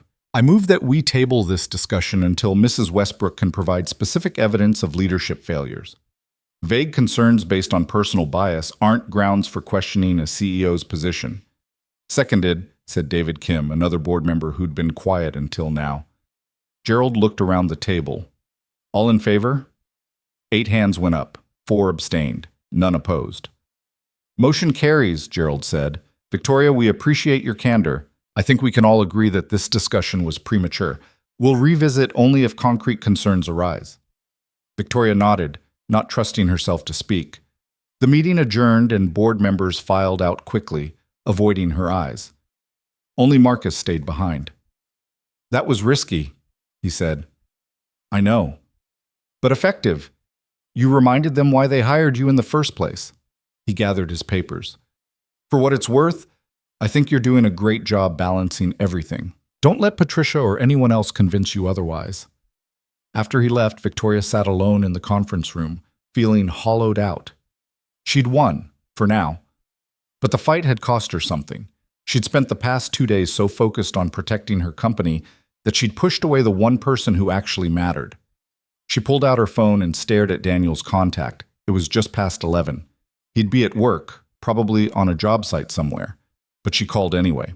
He answered on the 3rd ring. Hey. Hey. Her voice cracked slightly. I'm sorry. How'd the meeting go? I kept my job. Barely. That's good. Daniel, I'm really sorry for shutting you out, for making you feel like you were a problem instead of... She stopped, the words catching in her throat. Instead of what? Instead of the best thing that's happened to me in years. He was quiet for a long moment. Are you okay? No. I'm sitting in an empty conference room realizing that I almost threw away something important because I was scared. You didn't throw it away. You just made it harder than it needed to be. I know, I do that. She closed her eyes. I love you. The words came out before she could stop them, raw and unplanned. She heard Daniel's sharp intake of breath on the other end. Say that again. I love you. I'm terrible at showing it, and I'm going to keep messing this up, but I love you. And I'm sorry it took almost losing everything to figure out how to say it. Victoria, that I know it's messy. I know I'm messy, but I don't want to do this without you, any of it. And I know that's asking a lot given that I've been a nightmare for the past 2 days. Victoria, stop. His voice was gentle. I love you too. Even when you're being a nightmare. Especially when you're being a nightmare. She laughed, wet and shaky. That's a terrible standard. Oh, lucky for you, I have terrible standards. She could hear the smile in his voice. Can I see you tonight? Yes, please. My place or yours? Yours. I want to see Sam. I want to apologize to both of you. You don't have to apologize to Sam. He doesn't really understand what happened. I disappeared for 2 days without explanation. He deserves better than that. Okay, Daniel said softly. Come over whenever you're ready. We'll be here. That evening, Victoria showed up at Daniel's house with takeout Chinese food and a stuffed dinosaur for Sam. He opened the door before she could knock, launching himself at her for a hug. You're back, he exclaimed. I'm back. I'm sorry I've been away. Dad said you were busy with work stuff. I was. But that's not an excuse for not calling. She handed him the dinosaur. This is an apology, T-Rex. Sam's eyes went wide. He's perfect. I'm going to name him Reginald. That's a very sophisticated name for a dinosaur. I know. He ran off to introduce Reginald to his other toys, leaving Victoria and Daniel alone in the doorway. Hi, Daniel said. Hi. She wheeled closer. I meant what I said earlier, all of it. I know you did. He leaned down and kissed her, slow and sweet. But we're going to have to work on your communication skills. I know. And your tendency to shut down when things get hard. I know. And your habit of assuming the worst about everything. Okay, I get it. I'm a work in progress. He smiled. Aren't we all? They ate dinner at the kitchen table, Sam chattering about his day at preschool and his plans for Reginald the T-Rex. After dinner, while Daniel gave Sam a bath, Victoria sat in the living room surrounded by toys and children's books and the comfortable chaos of their life. This was what Patricia couldn't stand, the idea that Victoria could have this, that she could be successful and powerful and still come home to plastic dinosaurs and sticky fingerprints on the coffee table, that she could be both the CEO who commanded boardrooms and the woman who built snowmen in the backyard. When Sam was in bed and the house was quiet, Daniel joined her on the couch. "I talked to my therapist about you," he said. "That sounds ominous." It wasn't. I told her about the past few days, about how you shut down when you got scared. She said that's pretty normal for people who've been hurt before. Did she say it was fixable? She said it's workable, that relationships are about learning each other's patterns and finding ways to work through them together. He took her hand. "I know you're going to pull away sometimes. I know you're going to panic when things feel too good, but I need you to try, really try, to let me in when that happens, instead of shutting me out." "I'll try," she said. "I can't promise I'll be good at it right away." "I'm not asking you to be good at it. I'm asking you to try." "Okay." She leaned against him, feeling his warmth, his solidity. "Thank you for not giving up on me. I told you, I'm not going anywhere." And this time, finally, Victoria let herself believe it. The weeks that followed felt like learning to breathe underwater. Difficult at first, then gradually becoming something Victoria's body remembered how to do. She started keeping a toothbrush at Daniel's house, then a change of clothes, then half her work files because she answered emails from his kitchen table more often than her own desk. Sam stopped asking when she was coming over and started asking when she was leaving, which felt like progress even when it terrified her. December arrived with bitter cold and the kind of darkness that settled over Boulder by 4:30 in the afternoon. Victoria was working late on a Friday, reviewing contracts for a new partnership with a medical device manufacturer, when Rachel knocked on her office door. "You have a visitor," Rachel said, her expression carefully neutral in a way that meant trouble. "Who?" "James Westbrook." Victoria's hand stilled on her keyboard. Her ex-fiancé, the man who'd left her 3 weeks after her accident, who'd packed his things while she was still learning to transfer from bed to wheelchair, who told her he couldn't handle this version of her life. "Tell him I'm busy?" "I did. He says he'll wait." Victoria closed her eyes, counting to 10. "Fine. Send him in." James walked into her office like he still belonged there, all tailored suit and expensive haircut, and the kind of confidence that came from never having to fight for anything. He'd aged well, no gray in his dark hair, no lines around his eyes. It made Victoria irrationally angry. "Victoria," he said, like they were old friends, "you look good." "What do you want, James?" He settled into the chair across from her desk without being invited. "My mother's been causing problems for you." "I'm aware." I wanted to apologize and to ask her to back off. Victoria laughed, short and bitter. "You wanted to ask her? That's generous of you. I know she's out of line, the board meeting, the phone calls, it's not right. And yet she's still doing it. Because I haven't stopped her yet." He leaned forward, elbows on his knees. "But I will, if you want me to." "What's the catch?" "No catch, He ran a hand through his hair, a gesture Victoria used to find endearing. "I made a mistake, leaving you. I've regretted it every day for 2 years. The words hung in the air between them. Victoria stared at him, trying to process what he'd just said. "You regret leaving me?" "Yes. The version of me that was too difficult to handle. The one you said you couldn't build a life with." His face reddened. "I was scared. I didn't know how to help you, didn't know what you needed. I panicked. So you ran." "So I ran," he admitted. "And I've spent 2 years watching you build an empire while I'm stuck in my father's company doing work I hate, married to a woman I don't love, living a life that looks perfect on paper and feels empty." He met her eyes. "I want to fix this. I want us to try again." Victoria felt like she'd been punched. "You're married." "I'm getting divorced. Papers are already filed." "And you think, what? That I've just been waiting around for you to come to your senses?" "No. I know you've moved on. I know about Daniel Hayes." His mouth tightened slightly. "But I also know that you and I made sense once. We could make sense again." "We never made sense, James. We just looked good together in photos." "That's not true." Yes, it is. Victoria wheeled around her desk so nothing was between them. You loved the idea of me, the successful, beautiful girlfriend who made you look progressive and modern. But the second I stopped being easy, the second I needed something from you, you bailed. So don't sit in my office and tell me you made a mistake. You made a choice, and I've moved on. With a single father who can barely support himself, let alone someone with your needs. Stop. Her voice was ice. You don't get to do that. You don't get to judge my choices after the choice you made. I'm trying to help you see clearly. My mother's right about one thing. You've changed since you started seeing him. You're softer, less focused. I'm happier, Victoria corrected. There's a difference. Are you? Or are you just settling because you think this is the best you can do now? The words hit like a slap. Victoria felt her chest constrict, felt all her old insecurities rise up to meet James's accusations. Because wasn't that what she'd been afraid of all along? That Daniel was with her out of pity, that she was accepting less than she deserved because she thought her options were limited? Get out, she said quietly. Victoria, get out of my office, get out of my life, and tell your mother that if she comes after me or my company again, I will bury her so deep in legal action she'll wish she'd never heard my name. James stood up slowly. You're making a mistake.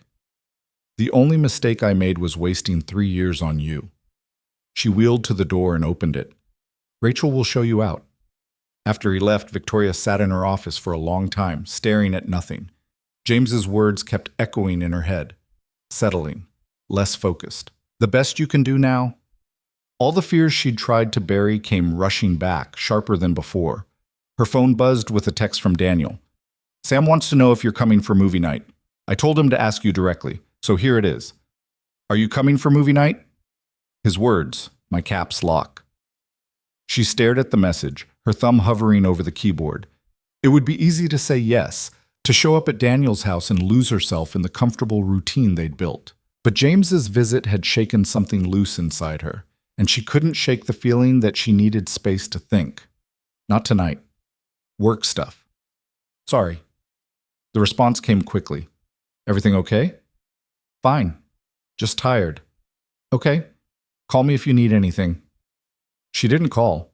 She stayed at the office until after midnight, then drove home to her empty apartment where everything was clean and organized and exactly as she'd left it. No toys on the floor, no dishes in the sink, no evidence that anyone else existed in her world. She should have felt relieved. Instead, she felt hollow. Saturday morning, Rachel called her at 8. Please tell me you're not at the office. I'm at home. Liar. I can hear the elevator. Victoria had indeed just arrived at Sterling Innovations, coffee in hand, ready to bury herself in work. I have things to do. You have a problem, Rachel corrected. James Westbrook shows up and suddenly you're running away from the best thing that's happened to you. I'm not running away. I'm working. On a Saturday. After working until midnight on a Friday. When you're supposed to be at Daniel's house watching movies with him and Sam. Rachel's voice softened. What did James say to you? Nothing that matters. Then why are you avoiding Daniel? I'm not avoiding him. I need time to think. About what? Victoria set down her coffee, staring out at the city spread below her office windows. About whether James was right. About whether I'm settling. Victoria, you're not settling, you're in love. There's a difference. How do you know? Because I've worked for you for 6 years and I've never seen you like this. Happy, relaxed, like you're actually living instead of just surviving. Rachel paused. James Westbrook is a coward who left when things got hard and now regrets it. Don't let him poison what you have with Daniel. What if he's right, though? What if I have changed? What if I'm not as sharp as I used to be? You just posted the best quarter in company history. You landed the Brennan contract that everyone said was impossible. You're sharper than ever. You're just not miserable anymore. And apparently that scares you more than being alone did. The observation was too accurate to dismiss. Victoria closed her eyes. I don't know how to do this, Rachel. How to be both things at once. The CEO and the girlfriend and the person Sam is starting to call his bonus mom. So don't be both things at once. Be all of it. Be complicated and messy and human. Rachel's voice was firm. Now get out of that office and go talk to Daniel. before you sabotage the one good thing in your life. Victoria wanted to argue, but Rachel hung up before she could. She sat in her office for another 20 minutes, then grabbed her coat and left. Daniel's car was in the driveway when she arrived. Through the front window, she could see him and Sam building something with Legos, both of them focused and serious. It looked peaceful. It looked like home. She almost turned around and left. But then Sam looked up and saw her through the window, his face breaking into a huge grin. He said something to Daniel, who turned toward the window. Their eyes met, and Victoria saw the question there, the same question she'd been asking herself for 2 days. She wheeled up the ramp and knocked. Daniel opened the door, Sam peering around his legs. "You said you couldn't come," Sam said accusingly. "I changed my mind. Can I come in?" Sam looked at Daniel, who nodded. "Yeah, but you missed breakfast. Dad made pancakes." "Were they good?" "They were okay. He only burned 2. "That's progress," Victoria said, following them inside. Sam immediately returned to his Lego project, leaving her and Daniel standing in the entryway. "Work stuff resolved?" Daniel asked carefully. "There was no work stuff. I lied." His expression didn't change, but something shifted in his eyes. "Okay. James came to see me yesterday, my ex-fiancé." "I know who James is." "Right. He came to apologize, and to tell me he wants to try again." Victoria watched Daniel's jaw tighten. "I told him no, obviously, but he said some things that got in my head." "What kind of things?" "That I've changed since we started dating, that I'm less focused, less sharp, that I'm settling for less than I deserve because my options are limited now." Daniel's face went very still. "Do you believe that?" "I don't know. Part of me wants to say no, that he's wrong, that you and I make sense, but another part of me wonders if he has a point, if I'm compromising who I am to fit into your life." "Are you?" His voice was quiet, controlled. "Because from where I'm standing, you're exactly who you've always been. Brilliant, driven, occasionally terrifying. The only difference is you're not alone anymore." "Maybe that's the problem. Maybe I'm better alone."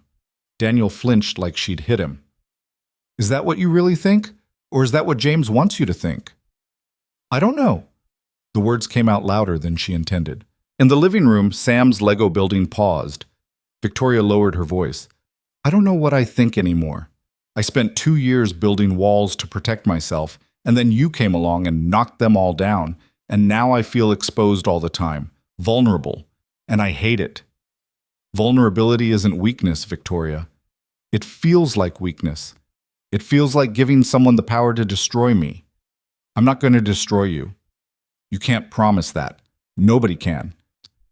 She gripped her wheels hard enough that her knuckles went white. "Emma died. Your parents judged you. James left me. People leave, Daniel. People always leave." "So you're leaving first? Is that what this is?" "I don't know what this is. I need to figure out if I'm doing this for the right reasons. If we're doing this for the right reasons." Daniel was quiet for a long moment, his hands shoved in his pockets, his shoulders tense. When he spoke, his voice was rough. "You know what?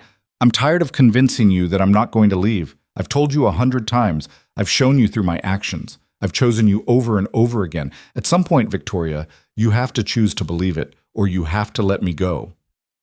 "That's not fair." "None of this is fair, but I can't keep waiting for you to trust me. I can't keep proving myself while you look for reasons to run." He ran a hand through his hair, frustrated. "I love you. I want to build a life with you, but I need you to want that too. Not despite your fear, but in spite of it. And if you can't do that, if you're always going to have one foot out the door, then maybe James is right. Maybe we don't make sense." The words hung between them like broken glass. Victoria felt tears burning behind her eyes, but refused to let them fall. "I should go," she said quietly. "Yeah, maybe you should." She turned her chair toward the door, her chest so tight she could barely breathe. She made it halfway down the ramp before Sam's voice stopped her. "Victoria, wait!" He ran down the ramp in his socks, no coat despite the cold.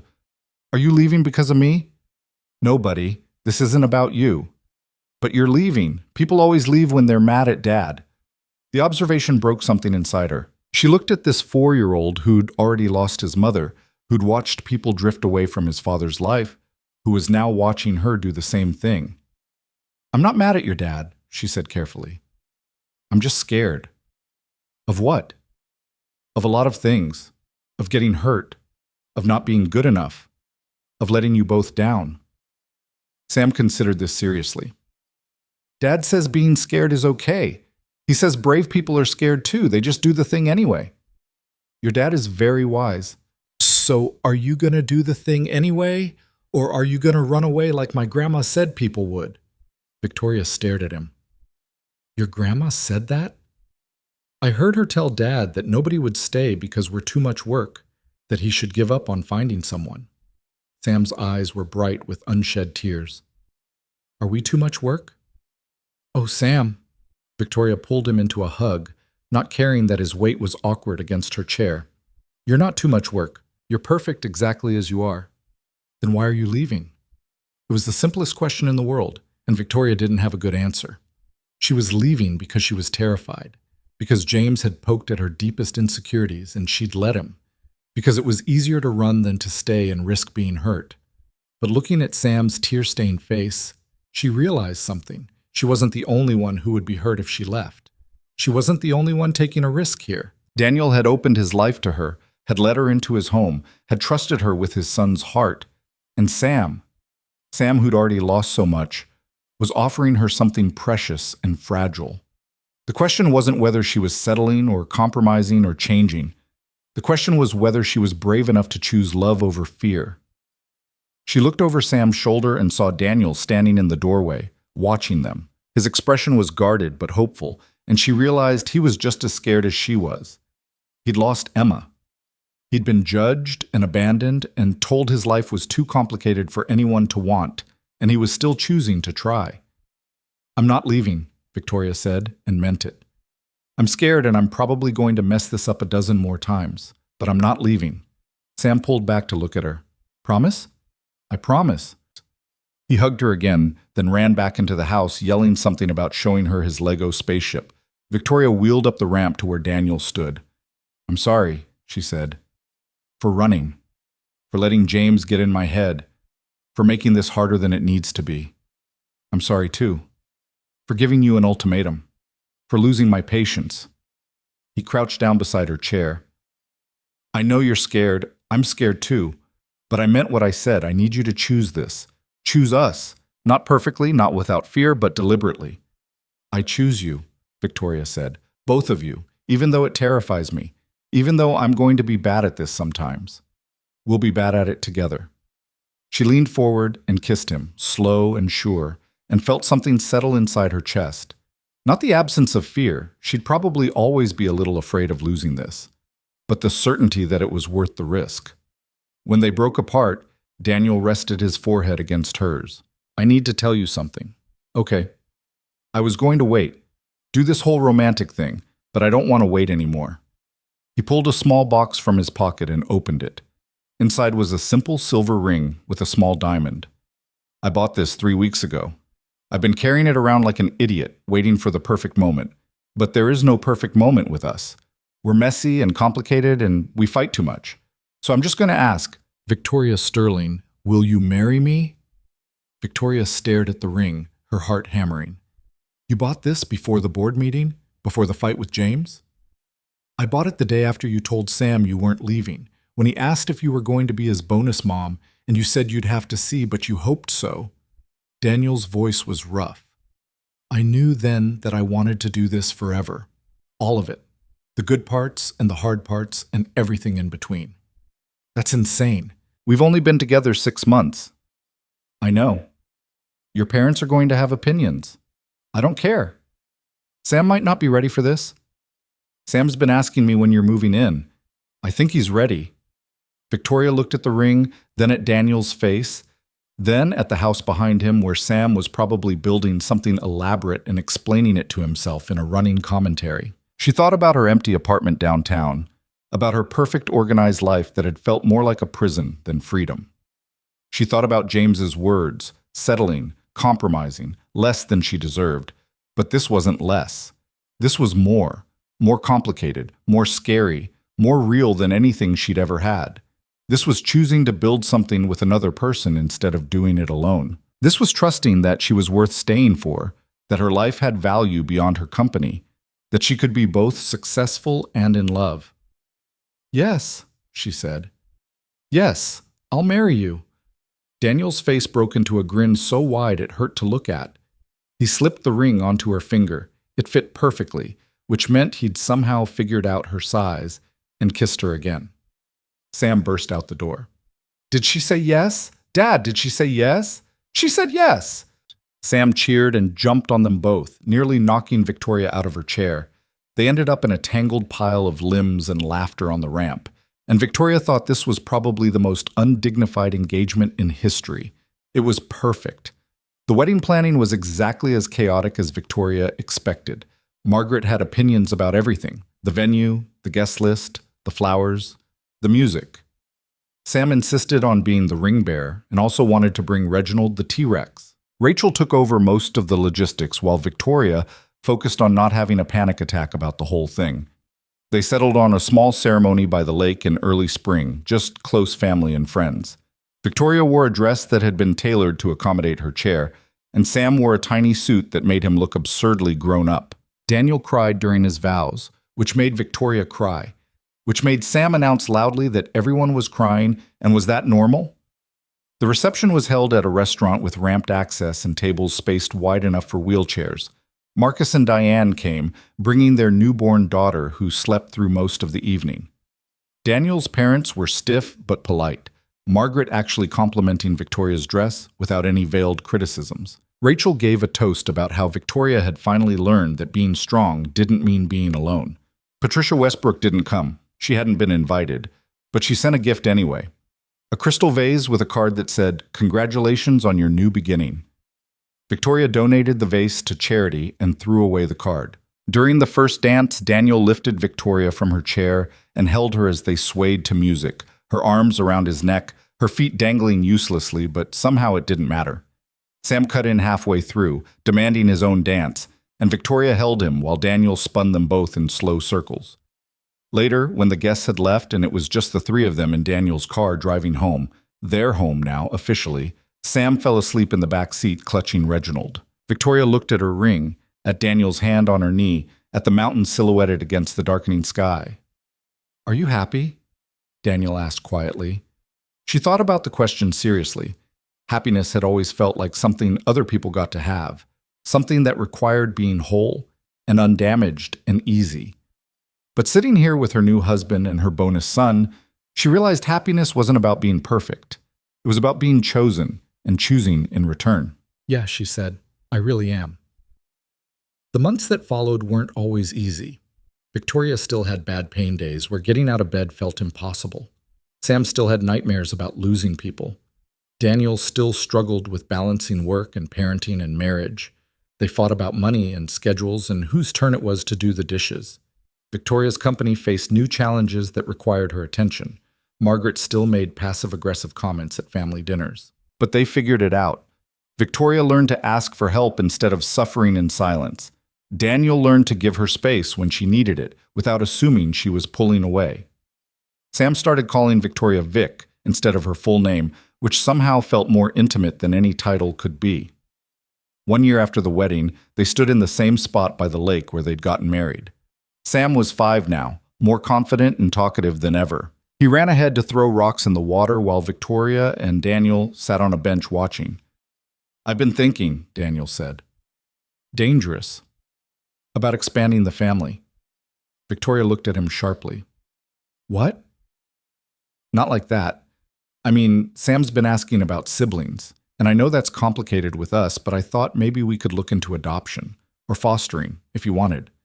Victoria's first instinct was to say no, that she could barely handle being a parent to one child, that adding more would be impossible. But then she thought about how far she'd come, about how much her life had expanded since letting Daniel and Sam in. "That's terrifying," she said. "I know. And complicated. I know. And it would mean even less sleep and more chaos and probably judgment from people who think we're crazy." "Probably." He took her hand. "But I think we could do it. If you wanted to." She watched Sam try to skip rocks, his technique terrible, but his enthusiasm boundless.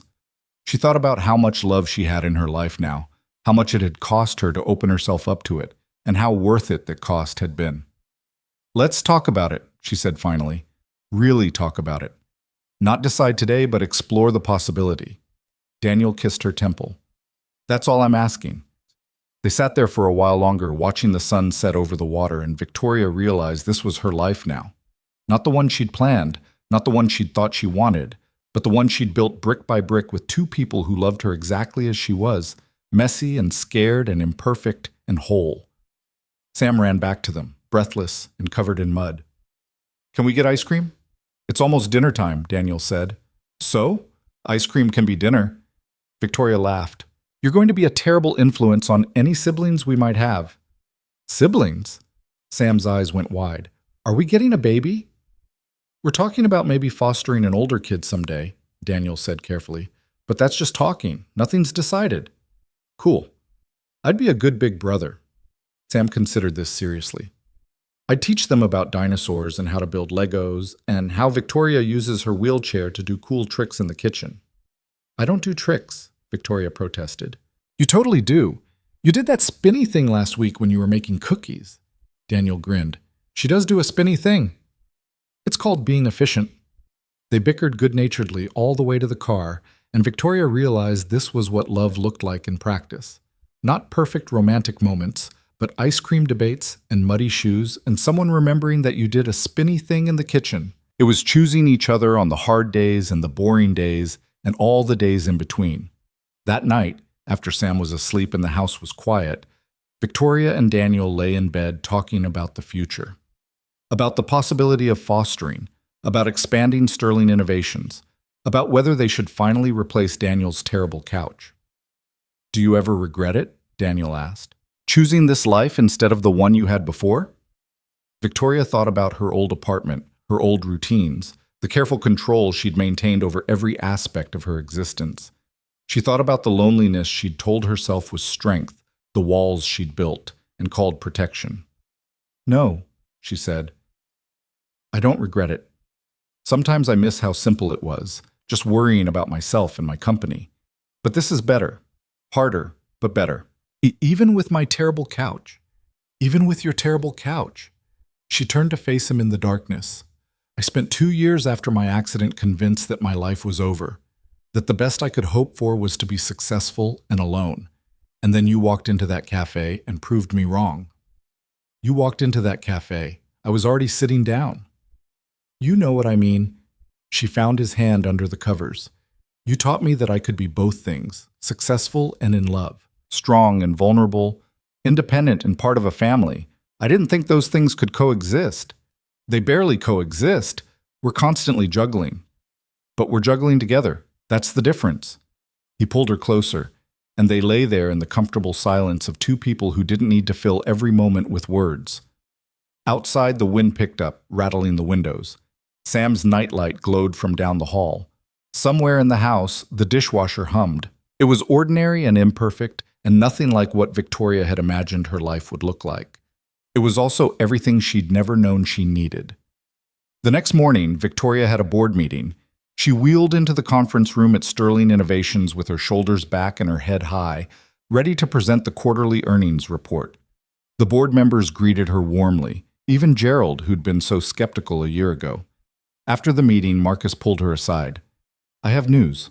Patricia Westbrook sold her shares." Victoria's eyebrows rose. "To whom?" "A consortium of small investors. She's completely out of the company. No more influence, no more phone calls to board members." "Why now?" Marcus shrugged.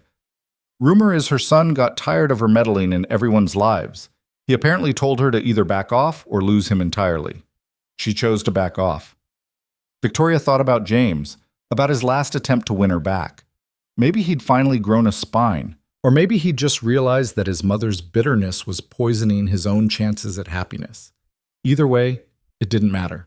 Patricia was gone, and Victoria's company was secure. "Good," she said simply. "Let's get back to work."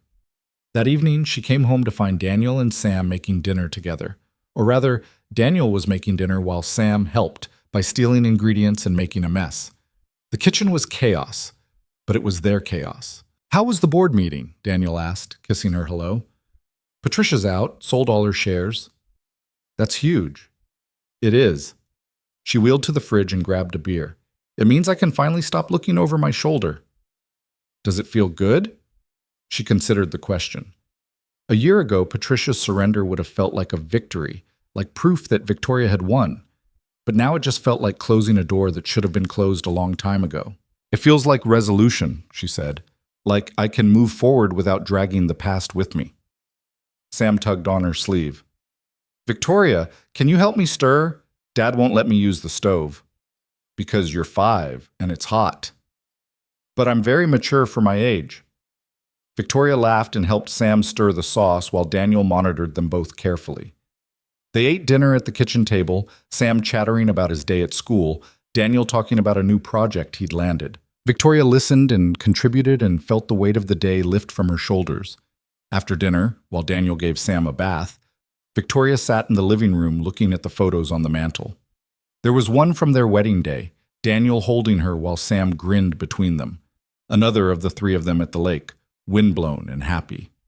A new one from last month, Sam's kindergarten graduation. Him in a tiny cap and gown, Victoria and Daniel on either side looking absurdly proud. Her phone buzzed with an email from Rachel. Subject: tomorrow's schedule 9 a.m. Call with Brennan. Team 11 a.m. Product development meeting. 2 p.m. Interview with TechCrunch. About adaptive technology innovations. 4 p.m. Leave the office. It's Friday and you have a family. Use them. Victoria smiled and typed back a single word. Deal. She'd learned, slowly and painfully, that success wasn't about working yourself into the ground. It was about building something sustainable, something that left room for the rest of life. She was still driven, still ambitious, still determined to make sterling innovations the best it could be. But she wasn't willing to sacrifice everything else for it anymore. Because at the end of the day, the company would survive without her. Sam and Daniel wouldn't. That night, lying in bed with Daniel's arm around her waist, Victoria thought about the journey that had brought her here, the accident that had changed everything, the long months of learning to live in a new body, the isolation she'd wrapped around herself like armor. And then Daniel walking into that cafe and seeing her, really seeing her, in a way no one else had. I love you, she said into the darkness. I love you too. He pressed a kiss to her shoulder. What brought that on? Just thinking about how different my life is now. How different I am. Better different or worse different? Just different. Not better or worse, just real. She turned to face him. I spent so long trying to be perfect. The perfect CEO. The perfect success story. The perfect example of overcoming adversity. And then I met you and Sam and realized perfection is exhausting. I'd rather be real. Real is definitely more interesting. Real is terrifying. That too. He smiled in the darkness. But we're doing it anyway. Yeah, Victoria said, settling back against his chest. We are. Outside, the wind continued to blow, carrying with it the promise of changing seasons. Inside, in the warmth of the home they'd built together, Victoria closed her eyes and let herself rest. Not because she'd stopped fighting, but because she'd finally found something worth fighting for. The next day was Saturday, and they had no plans except to exist together. Sam wanted to go to the park, so they went. Daniel's parents called to invite them to lunch, and for once Victoria said yes without resentment. Rachel texted to ask how she was doing, and Victoria responded with a photo of Sam covered in playground mulch, with the caption, "Living the Dream." Later, sitting on a bench while Sam played on the swings, Daniel asked the question he'd been building up to for weeks. So, about the fostering thing, have you thought about it more?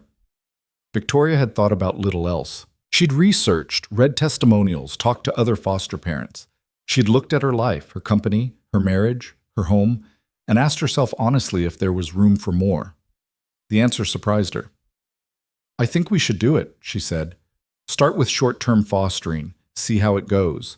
I'm terrified and I'm going to be bad at it sometimes, but I think we should try. Daniel's face lit up. Really? Really. Sam's right. He'd be a good big brother, and we have space and resources and a lot of love to give. It seems wasteful not to share it. That's the most practical declaration of wanting to help kids I've ever heard. I'm a practical person. You're an amazing person. He kissed her, long and sweet, and Victoria felt something settle in her chest. Not certainty. She'd probably never have complete certainty about anything, but something close to it. Something like peace. They started the fostering certification process the following week. It was invasive and exhausting and forced them to examine every aspect of their lives under a microscope. But they did it together, answering questions and filling out forms and taking the required classes. 6 months later, they brought home their first foster child, a 7-year-old girl named Maya who'd been removed from her home due to neglect. She was quiet and watchful, flinching at loud noises, hoarding food in her room despite being told she could eat whenever she wanted. Sam tried to befriend her immediately, showing her all his toys and explaining the complex rules of the games he'd invented. Maya watched him with wide eyes, not quite trusting, but not quite refusing either. That first night, Victoria sat in Maya's room while the girl got ready for bed. "If you need anything," Victoria said, "you can come get me or Daniel. We're right down the hall." Maya nodded but didn't say anything. She climbed into bed and pulled the covers up to her chin, and Victoria's heart broke a little. "Good night, Maya." "Good night." Victoria wheeled to the door, then paused. "I know this is scary. New house, new people, new rules, but we're glad you're here, and we're going to do our best to make this a safe place for you." Maya's eyes filled with tears, but she didn't let them fall. "Okay." It wasn't much, but it was a start. Over the next few weeks, Maya slowly began to relax. She stopped hoarding food. She started talking more at dinner. She let Sam teach her how to play with Legos and even laughed once when Sam's elaborate spaceship collapsed. She watched Victoria navigate the house in her wheelchair with open curiosity, eventually asking questions about how it worked. "Do you wish you could walk?" Maya asked one afternoon while they colored together at the kitchen table. "Sometimes," Victoria said honestly, "but this is my life now, and I've learned to make it work." "Do people stare at you?" "Yes." "Does it make you mad?" "Sometimes, but mostly I just ignore them." Victoria set down her crayon and looked at Maya. "Why are you asking?" Maya was quiet for a moment. "My mom used to tell me I was too much, that I asked too many questions and needed too much attention and made her life harder." She looked up at Victoria with those two old eyes. "Am I too much here?" Victoria felt her chest constrict. "No, honey, you're not too much. You're exactly enough." "But I have problems. The social worker said I have trauma and I need therapy and I might be difficult." "We all have problems, Maya. I have chronic pain and trust issues. Daniel gets anxious about money. Sam has nightmares. We're all a little broken. That's what makes us a family." Maya considered this seriously. "Can I stay here for a long time?" Victoria wanted to promise forever, but she knew better than to make promises she couldn't keep. Maya's case was complicated. There was a possibility of reunification with her mother or placement with relatives. "I can't promise how long," Victoria said carefully. "But I can promise that while you're here, you're part of this family, and we're going to do everything we can to make sure you're safe and loved." It was enough. Maya nodded and went back to coloring, and Victoria sat there watching this brave little girl who'd been through too much and was still trying to trust. That night, after the kids were asleep, Victoria and Daniel lay in bed processing the weight of what they'd taken on. "I don't know if I'm equipped for this," Victoria admitted. "She needs so much, and I don't know if I can give her what she needs." "We'll figure it out together," Daniel said. "Same way we figured out everything else." "What if we mess her up more than she already is?" "What if we don't? What if we actually help her heal?" Victoria wanted to believe it. She wanted to believe that their broken little family could be exactly what Maya needed, but the fear was still there, constant and nagging. "I'm scared," she whispered. "Me too." Daniel pulled her closer. "But we're doing it anyway." The months passed. Maya stayed with them through fall and into winter. She started therapy and began to open up about her past. She bonded with Sam, the two of them becoming inseparable despite their age difference. She started calling Daniel and Victoria by their first names, then one day casually referred to them as "my parents" when talking to a teacher. Victoria's company continued to grow. She hired a second-in-command so she could have more flexibility with her schedule. She started leaving the office at reasonable hours, prioritizing dinner with her family over late-night conference calls. Sterling Innovations didn't collapse. It thrived, proving that sustainable success was possible. Daniel landed his biggest architectural project yet, designing a community center for a nonprofit that served disabled youth. He credited Victoria with inspiring the design, with teaching him to think about accessibility not as an afterthought, but as a fundamental requirement. And through it all, they kept choosing each other. On the good days and the terrible days and all the ordinary days in between. 2 years after their wedding, Victoria stood in the same cafe where it had all begun. She'd been invited to speak at a local business event, and she'd arrived early to grab coffee. The place looked exactly the same tables, same art on the walls, same barista who'd witnessed her breakdown. She ordered her caramel macchiato and sat by the window, watching people pass by on the street. Somewhere in the city, Daniel was meeting with clients. Sam and Maya were at school, probably driving their teachers crazy. Rachel was running Sterling Innovations with terrifying competence. Margaret was probably judging someone's life choices over brunch. Victoria's phone buzzed with a text from Maya. "Can we have pizza for dinner? Sam says we should have broccoli, but he's wrong." Victoria smiled and typed back. "Pizza sounds good, but you're also having broccoli." "Ugh, fine." Another text, this one from Daniel. "Meeting's running long. Can you pick up the kids?" "Already planned on it." "Have I mentioned that I love you?" "Not in the last 3 hours." "I was starting to wonder." "I love you, even when you're being difficult. Especially when I'm being difficult. Especially then." Victoria looked around the cafe, remembering the woman she'd been when she first walked in here. Broken and angry and convinced she'd never be whole again. She'd been so wrong. Healing hadn't meant going back to who she was before. It had meant becoming someone new. Someone who understood that strength wasn't about never needing help. That success wasn't measured only in profits and achievements. That love was a choice you made every day, even when it was hard. She wasn't perfect. She still had bad days when the pain was unbearable and the frustration overwhelming. She still struggled with trust and vulnerability. She still worked too much sometimes and pushed people away when she got scared. But she was also happy. Genuinely, messily, imperfectly happy. And that, Victoria had learned, was worth every risk she'd taken to get here.